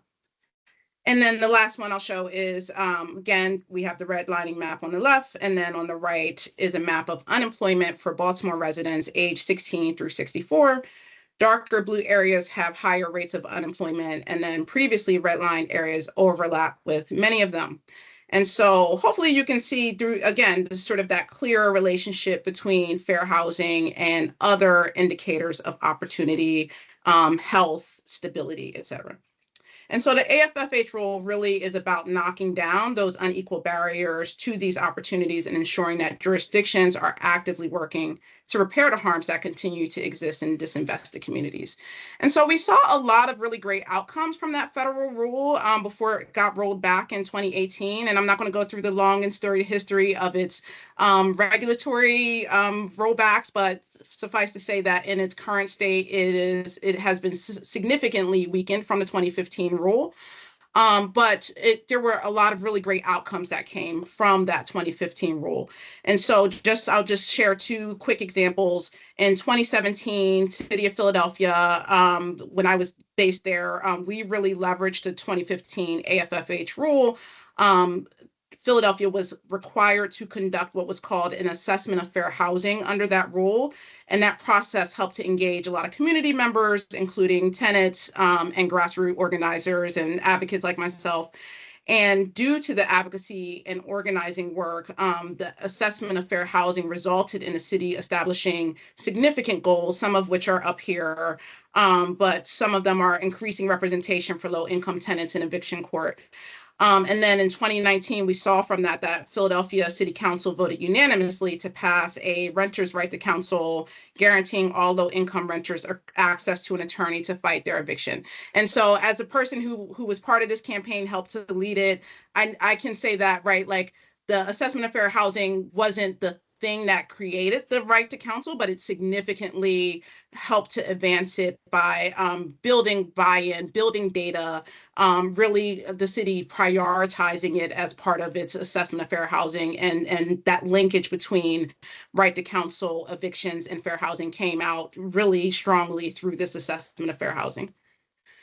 And then in St. Louis, we've also seen some really great results from assessment of fair housing processes. And so the city of St. Louis conducted a fair housing and equity assessment. And they found through that housing choice vouchers were not being used in high income areas, but were instead concentrated in low income disinvested neighborhoods. And so this assessment really helped the city to confront the negative perception of housing vouchers among residents, promote education about the benefits of diverse communities, and also assist residents in finding different housing choices through web-based tools, as well as creating some transit connections from communities of concentrated poverty to job centers. And so, again, just a lot of priorities and goals that can help to advance different priorities around housing that link to fair housing and link to sort of the inequities that particular communities have experienced. And so, as I've hinted at, right, the promise of the Fair Housing Act has remained far from realized because of, again, some of the federal fair housing protections that we see are just susceptible to rollback. They're inherently fragile at the federal level. And so in this context, right, we see a need for resilient and localized fair housing strategies, and that states and localities can really step up at this time to protect and promote fair housing through proactive policymaking. And so advancing AFFH locally ensures accountability in land use, in zoning, in all sorts of housing decisions that people make, and enables really tailored and community-driven solutions that reflect what the local housing needs are. And so strong local policies can build public pressure also for helping to reinstate or strengthening federal standards down the line. I also just want to emphasize that Fair Housing Act, right, is the law of the land. It is part of the Civil Rights Act. It's a civil right. It's not just a regulatory option. And so, again, states and localities really have the opportunity to protect what is the law of the land in terms of building proactive housing policy. So I'll just share a couple more examples, and then we'll kick it over to my co-presenter. But just we're seeing, again, states and localities really start to step up to the plate. Again, understanding that at the federal level, right, things can be fragile. And so California, a few years ago, implemented AB 686. It is a state law that mandates agencies and cities to affirmatively further fair housing through planning and implementation. And so a assessment of fair housing process is implemented through their what's called their housing elements, which is a analysis of housing and what jurisdictions have to create, what their fair share of housing is. And so that analysis, the AFFH analysis, is incorporated through that process. Same thing, New York has an AFFH law on the books as well that requires state and local housing agencies, in particular public housing agencies, to administer their programs in a manner that AFFHs, and the commissioner also has to produce a comprehensive fair housing report every 5 years. And then again, we'll hear from my co-presenter about Boston in particular and how they've embedded fair housing into housing production and neighborhood stabilization.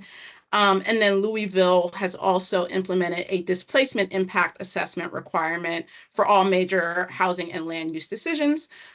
We will be coming out with a policy brief very soon that goes into a little bit more detail about where these policies are happening and give some examples. And then again, just a reminder that in order to support and facilitate locally designed solutions, jurisdictions really have to enshrine fair housing policies in law, planning, and regulatory processes, provide the analytical tools that help weave together housing, health, transportation, education, all of the things, right, that support the transformation of areas of concentrated poverty into thriving communities, and then also to foster rich community participation, ensuring that the experiences and perspectives of community members inform the assessment process. And just a couple of calls to action, right? Your community has the power to lead. State and local action is really critical at this time. This is a moment of opportunity, and local interventions can create a sustainable AFFH and fair housing infrastructure. Know that you all are not alone. National advocates like myself, folks at National Fair Housing Alliance, a lot of different folks are ready to support you all in making sure that these policies get advanced, that they are legal, that they are fair, that they do what it is that your communities need. And again, AFFH has to be community-led, it has to be equity-centered, and it has to be sustainable. All right, and with that, I will pass it to my co-presenter. Thank you. Okay. Thank you. That's a great foundation. So, hi, my name is Danielle Summer Chiesa. I wear a few different housing hats, but for this context, I am the Affirmatively Furthering Fair Housing consultant for the Boston Tenant Coalition. That is a local group that does, contrary to our name, we don't actually organize tenants, we organize different groups that are working on local housing issues, and we are really have led the charge a lot on the AFFH front locally here. So I want to give you a little bit of a background about how we got to the rule that we have in Boston. And I do have some, I think I can share these slides, like, I think it's this one. Can you see that? I don't know if you can. Is it showing that? I can't see it. It's not working? Okay. They're not like, oh, I see. I picked the wrong way. I think it's this one. There we go. Okay. Can you see it now? Yes. Yeah. Okay, great. So as Rashida said, in 2015, HUD introduced the Affirmatively Furthering Fair Housing Rule, and that mandated that communities receiving federal housing funds assess and address barriers to fair housing, and while also taking proactive measures to promote integration and equal access to housing opportunities. And then unfortunately in 2020, the Trump administration repealed much of that legislation, which essentially made it pretty toothless. However, in Boston, we sort of have a silver lining in an effort really to get out in front of what was coming in 2015, and also really recognizing the need to redress the effects of historic discrimination here. Boston passed its own Affirmatively Furthering Fair Housing rules, which affect large projects, and that's projects that are 50,000 square feet or larger. And let me see, wrong slide. Here we go. Okay, so that was not a small feat. In 2016, a coalition of fair housing advocates, community groups, and civil rights leaders, which were spearheaded by my organization, the Boston Tenant Coalition, as well as a group called the Fair Housing Center of Greater Boston, which unfortunately no longer exists. They together formed the AFFH Community Advisory Committee to work with the city to facilitate an assessment of fair housing based on the 2015 HUD rule. So for over a year, they organized across the city to deepen the community engagement and worked with city officials and departments to incorporate AFFH into zoning. And outreach was specifically targeted to low and moderate income residents, racialized communities, non-native English speakers, seniors, and other protected classes. So they hosted 13 community meetings at which almost 500 residents offered their stories and concerns on housing. They did a lot of surveying. Surveying was done in a variety of languages with over 2,500 responses, including a vast majority, it was about 2,000 of them, were Boston Housing Authority residents. Those are folks living in public housing here. Oops. Sorry, my window is funny. So all of that organizing ended up resulting in, I'm in the wrong slide. There we go. a lot of work. So it took quite a bit of time. A new zoning amendment was approved by the city in late 2020, which changed the city zoning code to include affirmatively furthering fair housing requirements. The FH assessment tool was completed and approved in 2021. This is a 12-page document that developers are required to fill out that explains how they will affirmatively further fair housing in the projects that they're building. It was adopted by an executive order in January of 2022 and submitted to HUD in April of 2022. And so you see, like, there's a lot of collaboration and a lot of collaborative effort that was used to create that change. And it's sometimes hard for people to understand, like, the connection between these community processes and what happens in their zoning rules. But this was a very clear, in some ways, public and private partnership.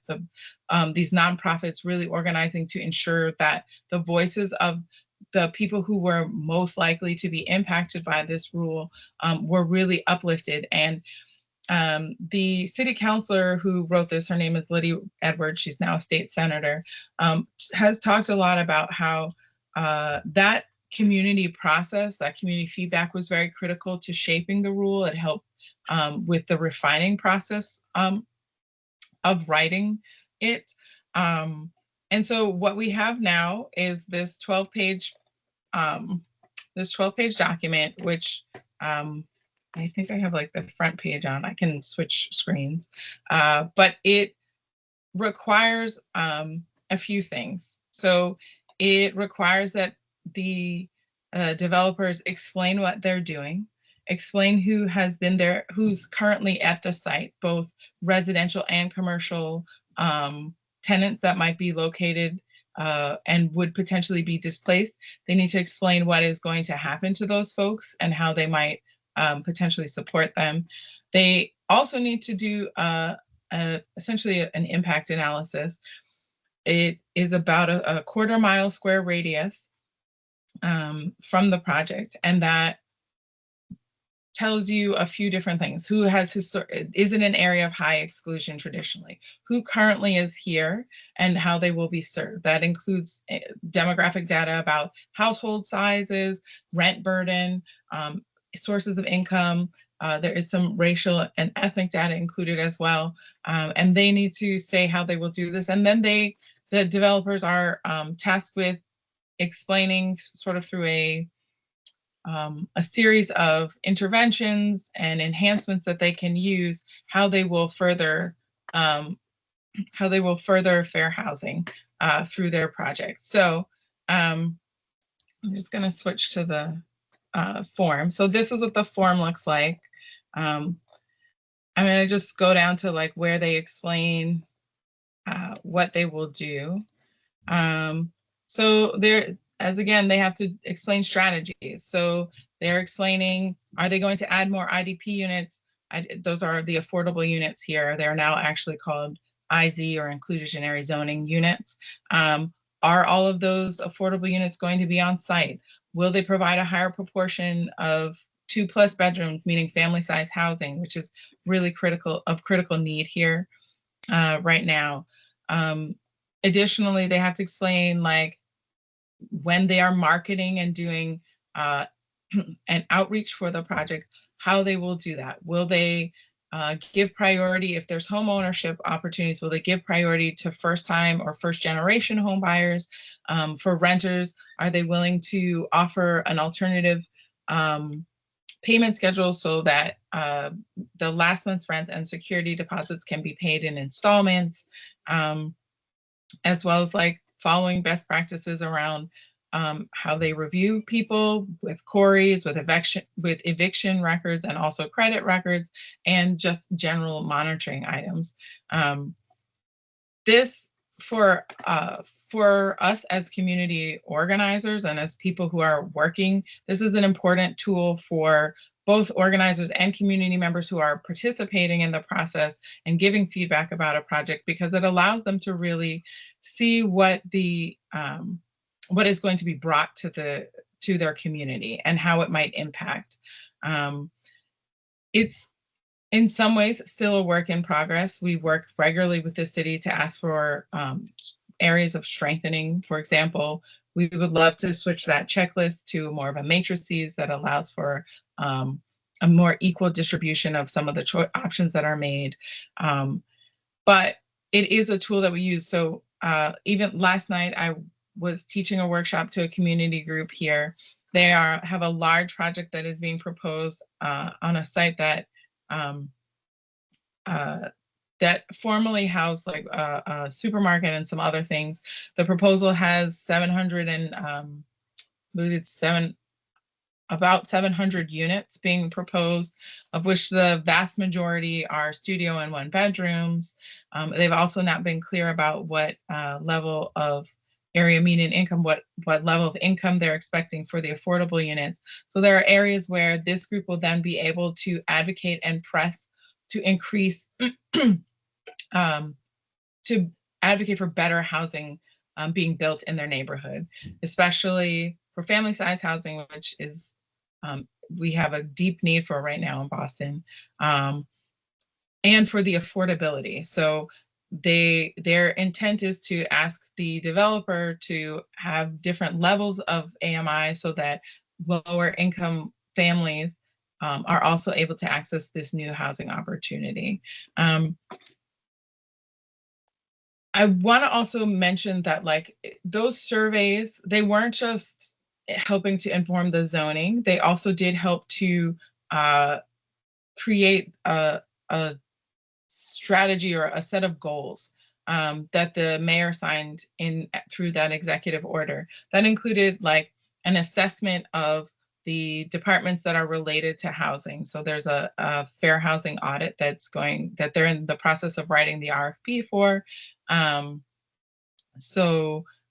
will look at the culture and practices of our planning department, as well as some other housing department, to assess, are they doing everything they can to further fair housing? Really, this is a challenging time, as Rashida said, like it is very critical that we have that local level. And if we're doing that kind of work, then we are ensuring that we are creating the kind of communities that we all need. You need economic diversity. You need diversity overall in any community.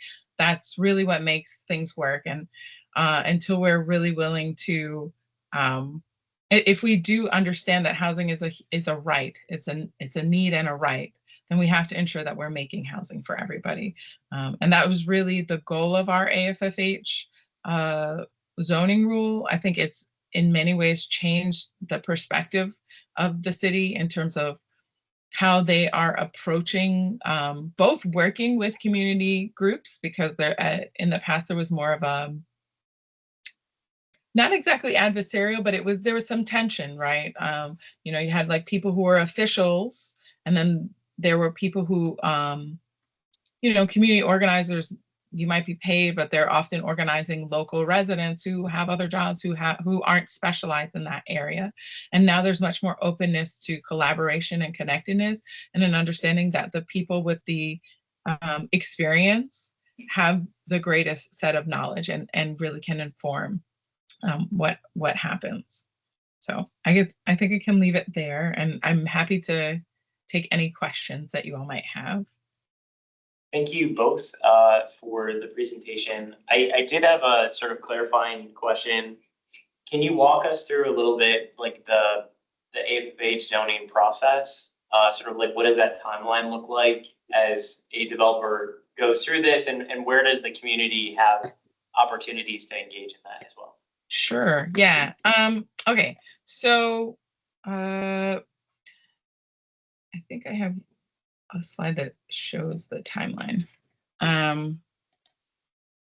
Okay, so when these large projects are proposed, they have what's initially set out is what's called an LOI, a letter of intent, that gives the general understanding of what they are intending to build. It's usually like 1, maybe 2 pages. It's very general.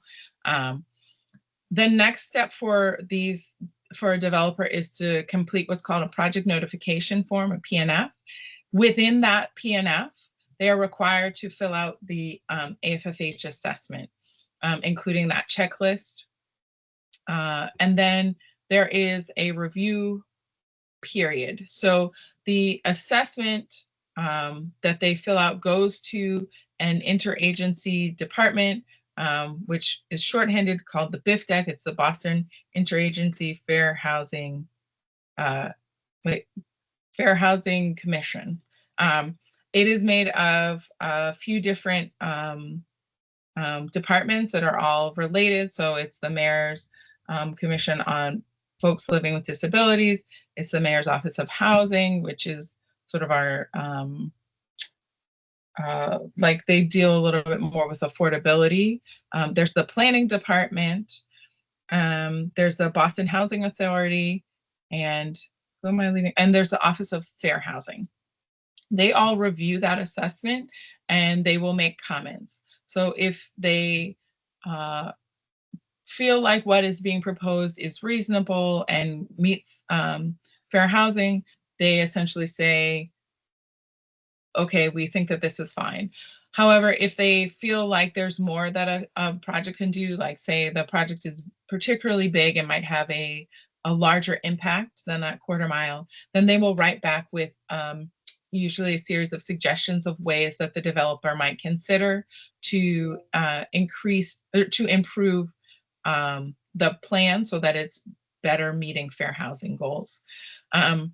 Additionally, there's also some public meetings that happen during that time that are designed to allow public feedback. So at that point, organizers like myself would go and make comments about their the affordability or their AFFH assessment. Like that's generally what my comments are. And also community people can make similar comments. Once that, there's a period of time for that. Once that period of review has finished, the developer will go back. If they are getting comments from the BIFDEC that suggest that they could improve, they do an assessment and they will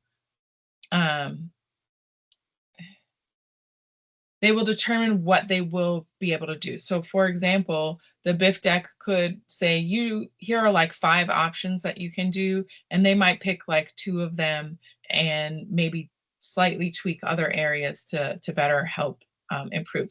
That could look like they decide to perhaps increase affordability or add additional family-sized units that are affordable. Those are all options. And then they would go back. So they essentially send out a new draft of that PNF that lets people see, which the second draft is called the DPR. It's a draft project impact report. It sort of reviews it. So assuming they've taken on what they were supposed to do and or they've tweaked it and it is now better at meeting fair housing, they might get approval, and then it would go to this says BPDA, but it's now it's the planning department's board to get a vote about approval. And then assuming that if they needed any variances outside of this, they would also then later go to the zoning board for approval.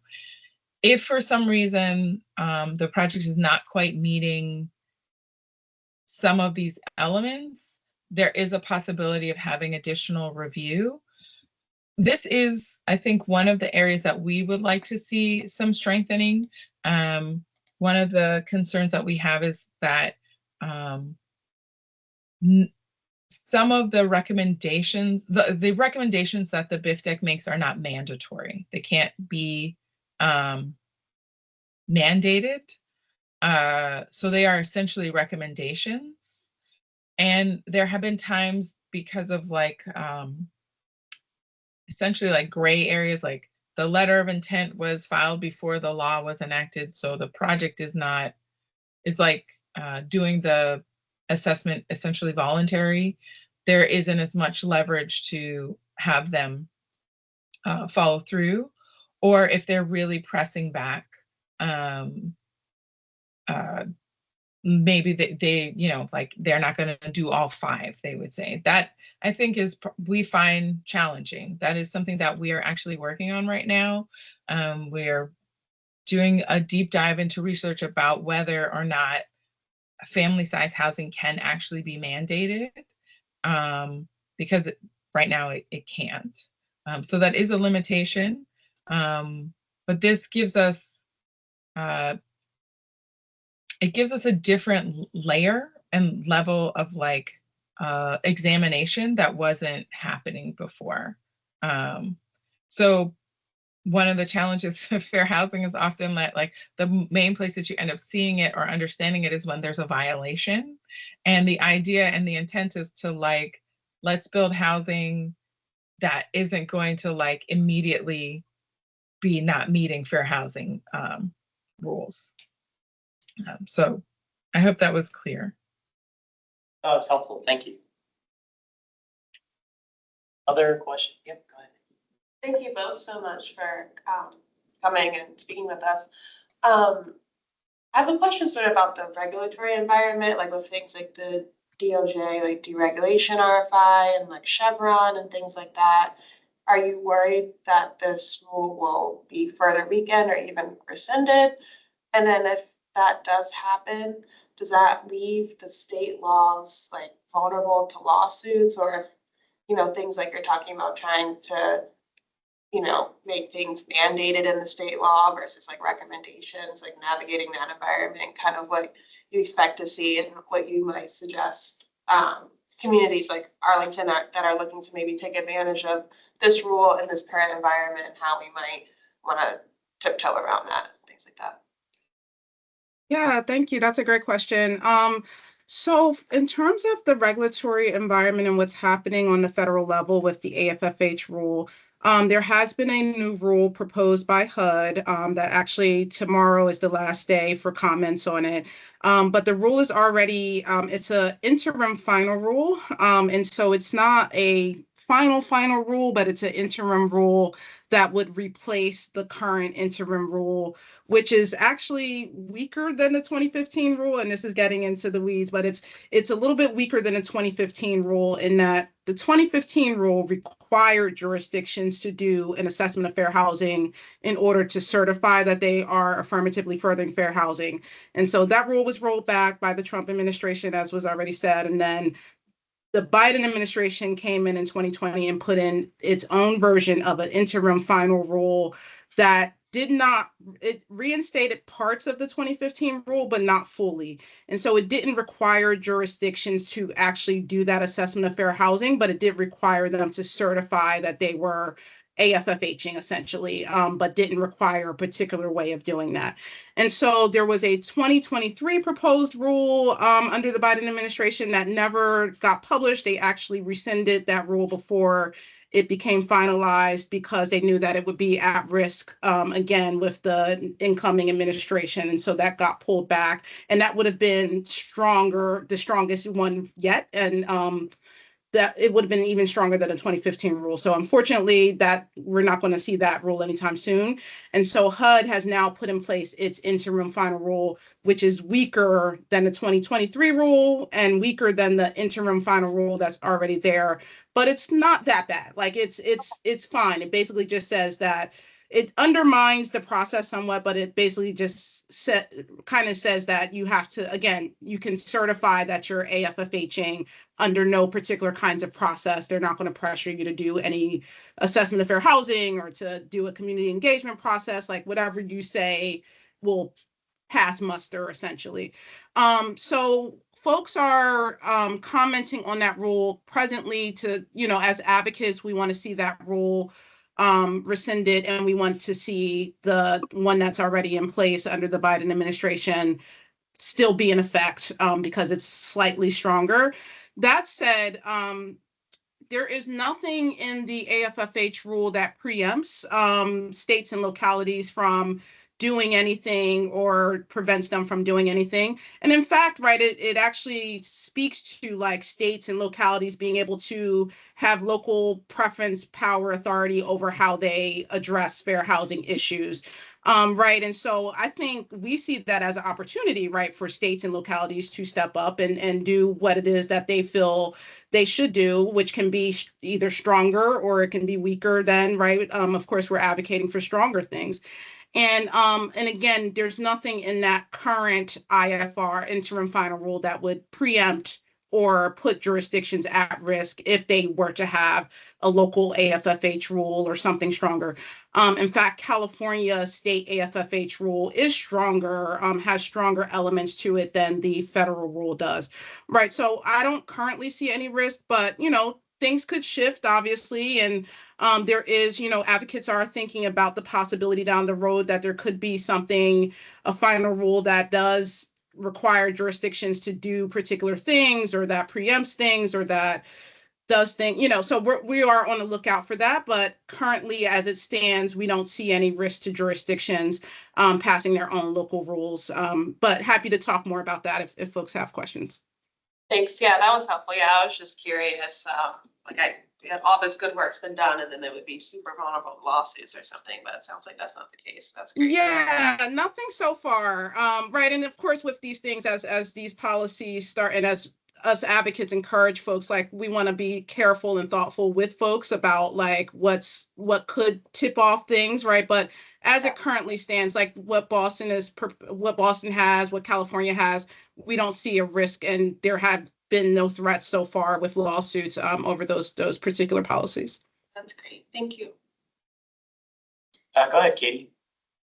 Hi, thank you so much for the presentations. Really helpful. And I was just wondering if you could share a little bit about the impacts of this policy and like what has changed since this policy was put in place. Sure. So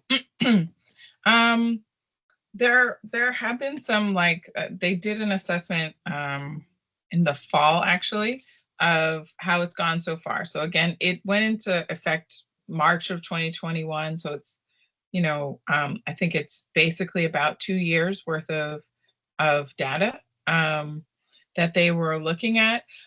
They have found that at least that most projects, it's like about 81% of projects accept at least one of the BIFDEX recommendations to help advance goals of AFFH. They have found that they've been able to deepen affordability slightly. This is so it's not a huge increase, but there has been some for projects that were approved between 2015 and 2021 prior to implementation. 18.9% of income restricted units have gone through so it was the rules. Sorry, let me clarify. When the rule was put into place, projects only had to have 13% affordability. Projects that have gone through this have had an increase in affordability. That's up closer to 18.9%. They are finding also that they were able to have lower AMIs in many of those projects. So there was an increase in that. They have found that there was a slight increase in multi-bedroom units as well. And then there was some slight change in the marketing. That one is a little more, the rules around the marketing, honestly, it's use best practices for marketing, which basically means if you're going to show people, show a diverse imagery, right? And to ensure that when you're sending out materials that you send it out to a variety of groups. So they, many places will, for example, share it with the Boston Housing Authority. They'll, share it with other local groups that might be serving lower income populations. It's not a very challenging it's not a very challenging metric to meet, I guess. At the same time, I suppose you could argue that by having that that reminder there, it reinforces them doing that. And I would be happy as well to to share, there is a report that was done about it as well. That's not very long. It's like 15 pages or so. Yeah. Danielle, I sent it out to the commissioners. Oh, great. Okay. Earlier this week. Yeah. So I think from our perspective, right? Because again, in many ways, it's still a work in progress. And it gets a little complicated. So during this time, we also changed our affordability rules. So now instead of that 13%, it's now at 17%, with an additional 3% held for vouchers holders. And the AMI levels were lowered from 70% down to an average of 60%, which actually means that it's meant to encourage developers to do a range, that way they can do like 40, 60, and 80, for example. That also, impacts this. Like that rule was announced that it was going to happen like late 2023. And then by early 2024, you saw like some developers just start to push in this way. I think what is important about this though is like in many ways, it gives people leverage to advocate better. So you're not just making like a moral argument, right?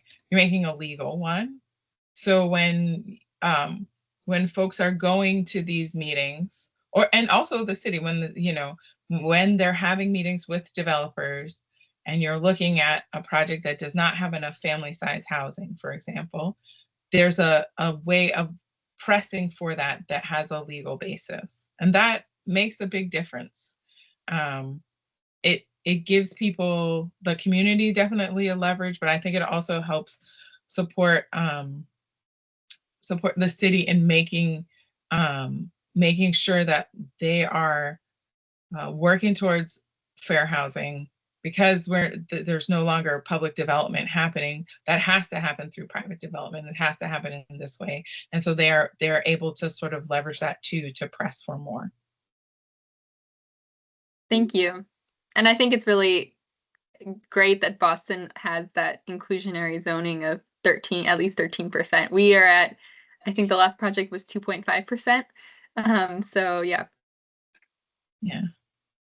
I just sorry. Go ahead. For context too, and I think I explained in the email that I sent out earlier this week, part of the reason why I invited, Rashida and Danielle to come speak to us tonight is, as we look at the affordable housing ordinance, state neighborhood legislation, we look at our community engagement process, there's a lot of things that we complain about oftentimes in this commission, and the community complains about, that don't really seem included. We don't always get the outcomes that we're looking for. And I think we also have some disparate processes in the county. So we have our fair housing plan that put together. There was a whole bunch of research that went into that. We looked at all different census tracts around the county and disparities, right? So we looked at access to transportation, access to jobs, access to high quality schools, and then we looked at like health outcomes and things.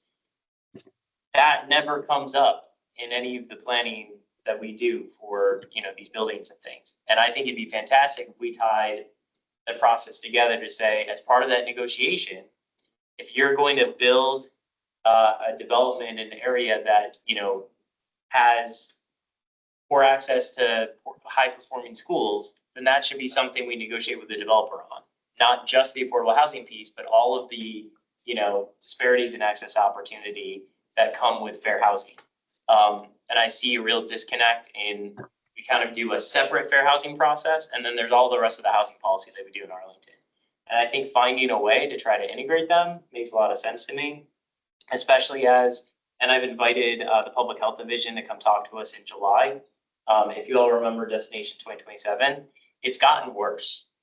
So from 2019 to now, our life expectancy gap, it was 10 years, neighboring neighborhoods. It's now 11-year gap. So our health outcomes are getting worse in certain neighborhoods. We're seeing worse disparities, especially in our neighborhoods that have more residents of color. So we're not improving things as a community. We're not moving in the right direction. So I think it's really important for us to look at potential tools like this as we're reopening our affordable housing ordinance and that process and what that community engagement looks like, so that we can address things like displacement, that people come to us all the time and talk about, you know, this is going to displace these residents. What do we do about that? Our hands are tied. There's nothing we can do. Well, we can change that. We can, or at least propose that that be changed, so that we look at things like displacement and then opportunities for the developer to negotiate with the county to address those concerns and potential impacts as part of the process. Jason? Yeah, well, I just note on that, a couple questions. So I think that Kellen, that's great, but I think we do have these processes, like we have special affordable housing protection districts where we've gone in, where we know that we don't want to displace certain people, and we put it up front saying, if you want to develop here, you have to build a certain amount of CAFs to cover whatever, you're gonna build. So I think that's a good point, but we do have these baked in our general land use plans, parcel by parcel saying, okay, this was this, we're gonna conserve this, we're gonna, I think we could probably do better, but we do that. And then just the questions, thank you so much, Danielle and Rashida. Just for just question for each. So Danielle, I did see in the report that there are 43 projects that were reviewed, but only 3 have broken ground. I guess, is that like somewhat of a concern that it's taken so long? And for projects, say that are income restricted in areas of high opportunity, like let's say Jamaica Plain or Back Bay or otherwise, if there's a project that say is 100% income restricted, they want all these zoning exemptions to make it possible, would it still have to go through this review? And then it seems like that could slow down that potentially great project, which would further fair housing by bringing these income restricted units in this area of high opportunity. Is it possible that you could get a waiver to say, okay, we know this is a good project, we don't need to do this, and I say that because, we had, we have a lot of projects that, get pitched as either, that are pitched to say, okay, this is a great high opportunity project. We just had one that's been going on for 3 years, and it would have produced a lot of housing right in a high opportunity area, but, it got canceled. And I just worry that if we add another layer to say, hey, let's do this form or process that involves negotiation, this and that. And it's like, we've decided, we know this is good. This is 100% income. And then if other residents will say, oh no, it doesn't, well, it doesn't do this. And then it's like, that kills the project or significantly delays it. And then they lose financing. And, we see that happen. So I'm just curious to hear that about Boston. And then just for Rashida too, sorry, just 2 questions, but Rashida, you talked about the need for tailored community-driven solutions. Though I feel like, I don't know, in California, there's a lot of communities very exclusionary. They find a lot of loopholes through things. Like you've got Beverly Hills, South Carolina, 8th or 10, Marion County. How can we provide community tailored solutions for these communities and let them decide when they're deciding not to further fair housing in their zoning and other policies to exclude? Wouldn't we need not community solutions essentially to get them to change? So that's what's my 2 questions. Thank you so much. And I'll go first. So for projects that have a high level of affordability, the process is actually fairly straightforward. So, for example, they would fill out the assessment, but they generally do not get feedback needing to increase anything. Additionally, so this process, the AFFH, is part of the process for development. Is all of these projects go through something called Article 80, which is our development process. And for projects that have a higher threshold of affordability, there are some exemptions. So they don't have to do the same amount of community process. There are some waivers that are also available around parking. There are some things that are designed to both limit the costs, limit the costs that are associated with the process of development, and then also to speed up the process for those folks. Generally for them, the process of assessment on AFFH is relatively quick and pretty painless. It's usually like, this is great, and we need, we welcome more of that. Awesome. Yeah, and for your question about, yeah, it's a deep question. And I think for me, a lot of it gets at like how we're defining community in these instances.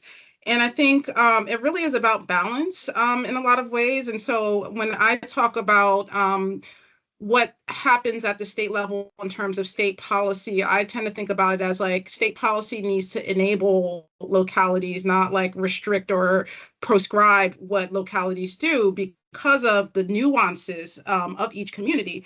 And I think often when we say community, we think a certain thing and we have a certain ideal in our head of who that is.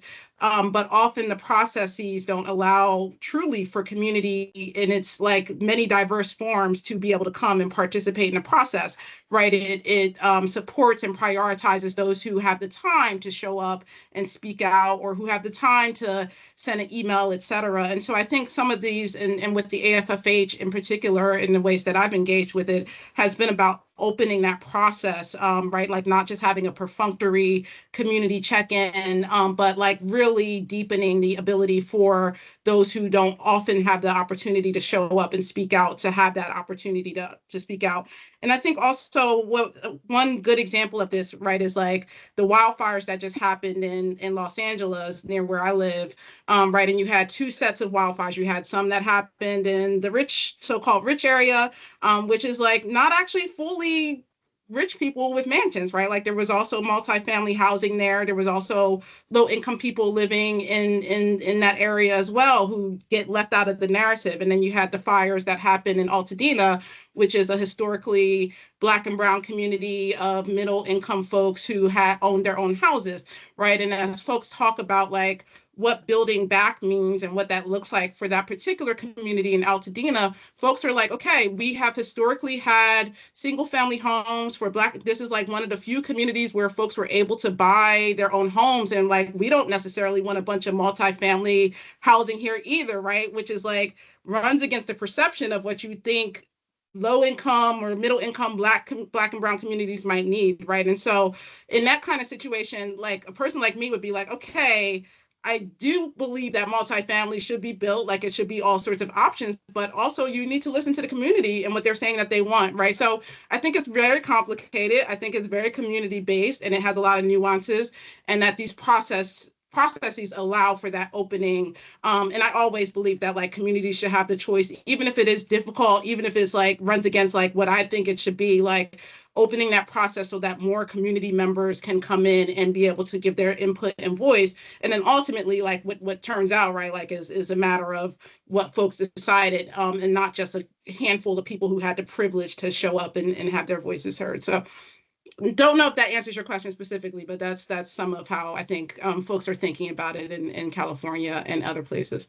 And then there's also policies that I think come out of AFFH type processes that can be supported, like tenant opportunity to purchase, community opportunity to purchase kind of policies, for example, where if a property is going up for sale, like the tenants and residents living there or the community has the first opportunity to get that, which again is a sort of policy that is going to be really helpful in a place like Pasadena that's recovering from the wildfires, where speculators came in while the fires were still burning to try to grab those properties up from folks. And so being able to have the right of first refusal, that is a matter of community choice and community ability to direct the future of that community. I'm sorry, you're done. No, thank you. Just a comment, something that like struck me as you said, like, oh, we already know this project is good, doesn't need to go through like a process like Boston has. I think we as a commission and everyone in the county that makes decisions needs to like truly think about what we mean when we say we. Like, does that mean the housing commissioners? Does that mean the Lion Village Civic Association? And I think Katie's work group, the Community Engagement Task Force, is trying to like think about that. Are we truly including everyone when we say we? Because who gets to make these decisions? It's often not, I think, the people that Rashida and Danielle talked about today. So I encourage all of us to think critically about what do we mean when we say we? Because even today, right, we heard from Alice that 1 or 2 more calves would make a big difference. We heard from others at the table that, that's not gonna make a big difference. And so I think the diversity of thought is good. I'm not saying there's necessarily a right or wrong answer, but just that we need to make sure we're not excluding people when we say, oh, we decided this is a good project already. My 2 cents. Other questions, feedback? Great. Well, thank you both very much for taking time out of your busy lives to come and talk to us. Arlington, Virginia, not Arlington, Massachusetts. In fairness, I knew that. I didn't know. But yeah, this is super informative, and I think this is something that I would like all of us to be thinking about as we go through this process to look at changing how we do things in Arlington. Based on, how things are happening in Boston and other places, not to say that we should, say, oh, let's just adopt what we have, but at least look at like, what do we like? What do we not like? And, what does that mean for what we're looking at? So thank you. Really appreciate your Thank time. you. Of course, anytime. Bye-bye. So next on the agenda, we have development updates. Yeah, so, no updates itself. We do need a handful of meetings covered though. So you'll see a lot of these meeting dates were in the past. That is the first SPRC meeting for all of these. There will be a second meeting soon.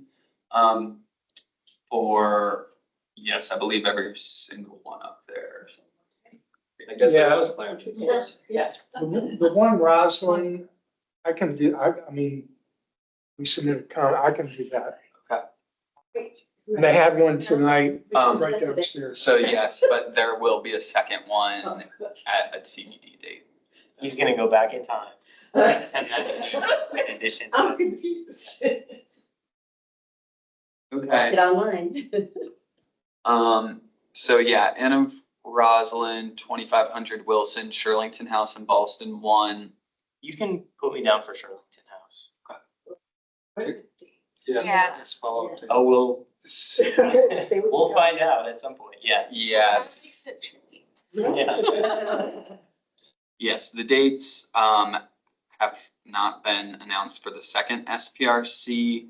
But as they come out, I will forward them to the primary and alternate. If we don't have any, I'll forward them to the group to ask.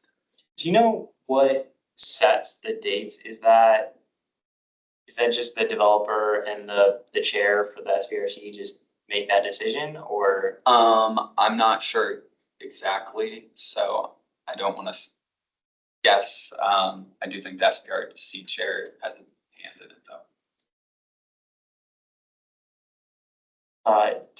So we need reps for which other ones? So we're good on Shirlington House and 1 Roslyn. So there's Ballston 1. I'll Which take is- that. Okay, that's, yeah, it's right on the I off. can do an alternate. Or Joe, did you go the first? Yeah, that's fine, do that, I'll do in a You're Roslyn, switching to one I'll Roslyn. do in a Roslyn. Oh. Okay, so then you Danny have on Ballston. So do we still need someone for 1 Roslyn? Or you? No, I'll You're do, doing Anna? I'll do one Roslyn. Oh, That's okay. another one So with both. a parking garage where the developer is making out. Okay, so really the only other one that I don't have someone. Yeah, I'll do that. Okay, and Roslyn. Okay, you got coverage on all. I'll send out. Yep. Reminders as they come out, as the dates are. Was that the second SPRC or the first one? That may be. In of Roslyn. No, I think the one Roslyn, that may be the second one. I think that may be it, right? Today. Oh, there's Yeah. like, there's no Or like, I more. think, yeah, other ones. Yeah, that was the second one, it was all on transportation. I can give you guys a number, there's no affordable. Okay. That's it for development updates. Yes, yep. Subcommittee liaison reports. Brian had to step out or left. I don't know, I think some people were at the the last meeting, which was a sort of public panel discussion. I thought it was fantastic. It was amazing. Excellent. So if people haven't seen that, I encourage you to watch it. I learned a lot about how they came together and, yeah, just learned a lot from that, that meeting. When is the next one? May 20, May 20th? Okay. and virtual, fully virtual, and planning director Anthony Fusarelli will be there to give a presentation and dive a little bit more into both site plans and the affordable housing ordinance itself. So that's kind of the agenda there. Sounds good. Community Engagement Task Force, Katie. Yes. Hi. So we had our last meeting, I believe it was on April 16th. Really good participation, ideas from everyone. We are currently organizing listening sessions with different groups in the county, including CAF residents and others. And we are also organizing tabling, as well as attempting to organize an event with county board members this summer. For those task force members who are here, since the next meeting's coming up, I just wanted to ask if anyone would be available. Sorry, because this is before our next meeting, I was wondering if anyone would be available to come to a listening session this coming Wednesday, the 7th at 5:30 p.m. with assistant teachers. It will be in English. It should be really great insight. So if you can come, let me know. There's also the Tenant Summit on the 17th, and I was hoping we could get somebody to table at that. So if anyone is interested in doing that, also please let me know. And we also probably need to check with the county to see if that's okay. And then finally, I'm also trying to come up with a list of ways that people can get involved in housing. So if people like assistant teachers come and they want to know, how can I get involved? How can I participate in the county's processes? I personally want to learn more about, for example, the comprehensive plan, the 2050 plan. So I would love to chat with anyone who knows a little bit more about that. I guess it might be Alex, Kellen, anyone else. Yeah, so that's my update.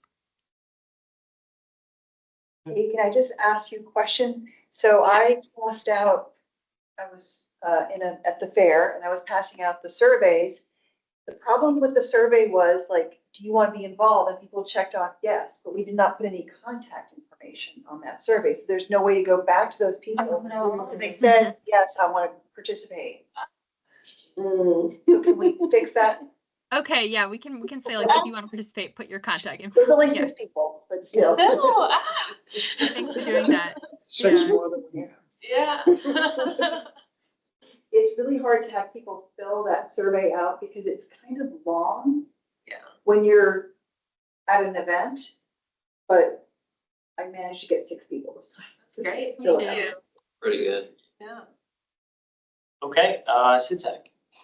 Nothing, we had the tour, if anybody went along with Yeah, that, so that that was very successful.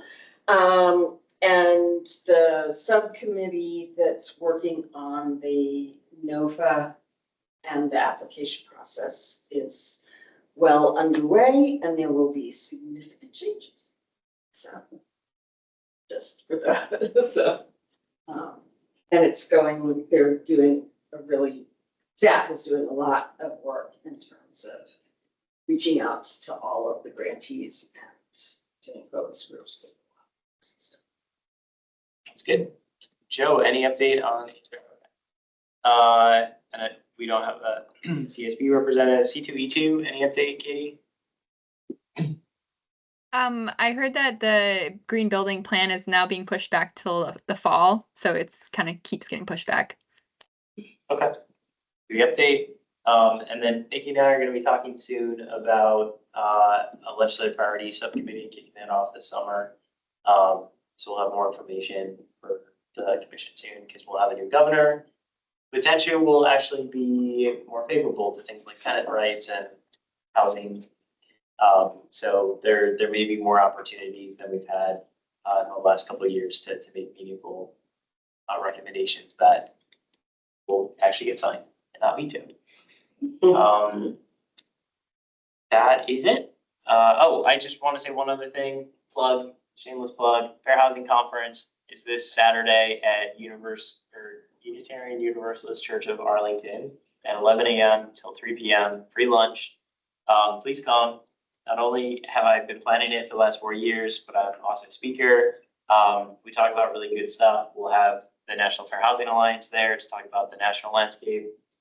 We'll have representatives from homes to talk about state level, what's happening in the General Assembly, what's happening, with enforcement. We'll talk about the region, like implementation of the Fair Housing Plan, and then I'll talk about what's happening in Arlington and lots of opportunities for improvement. Looking forward to it. Sounds good. Yeah. But please come. Please tell your networks too. There's still time. And even if they haven't registered, they can still show up. I'd rather just have more people than this. Okay. Well, thanks all. Then I think our meeting is adjourned. Thank you. Thank you.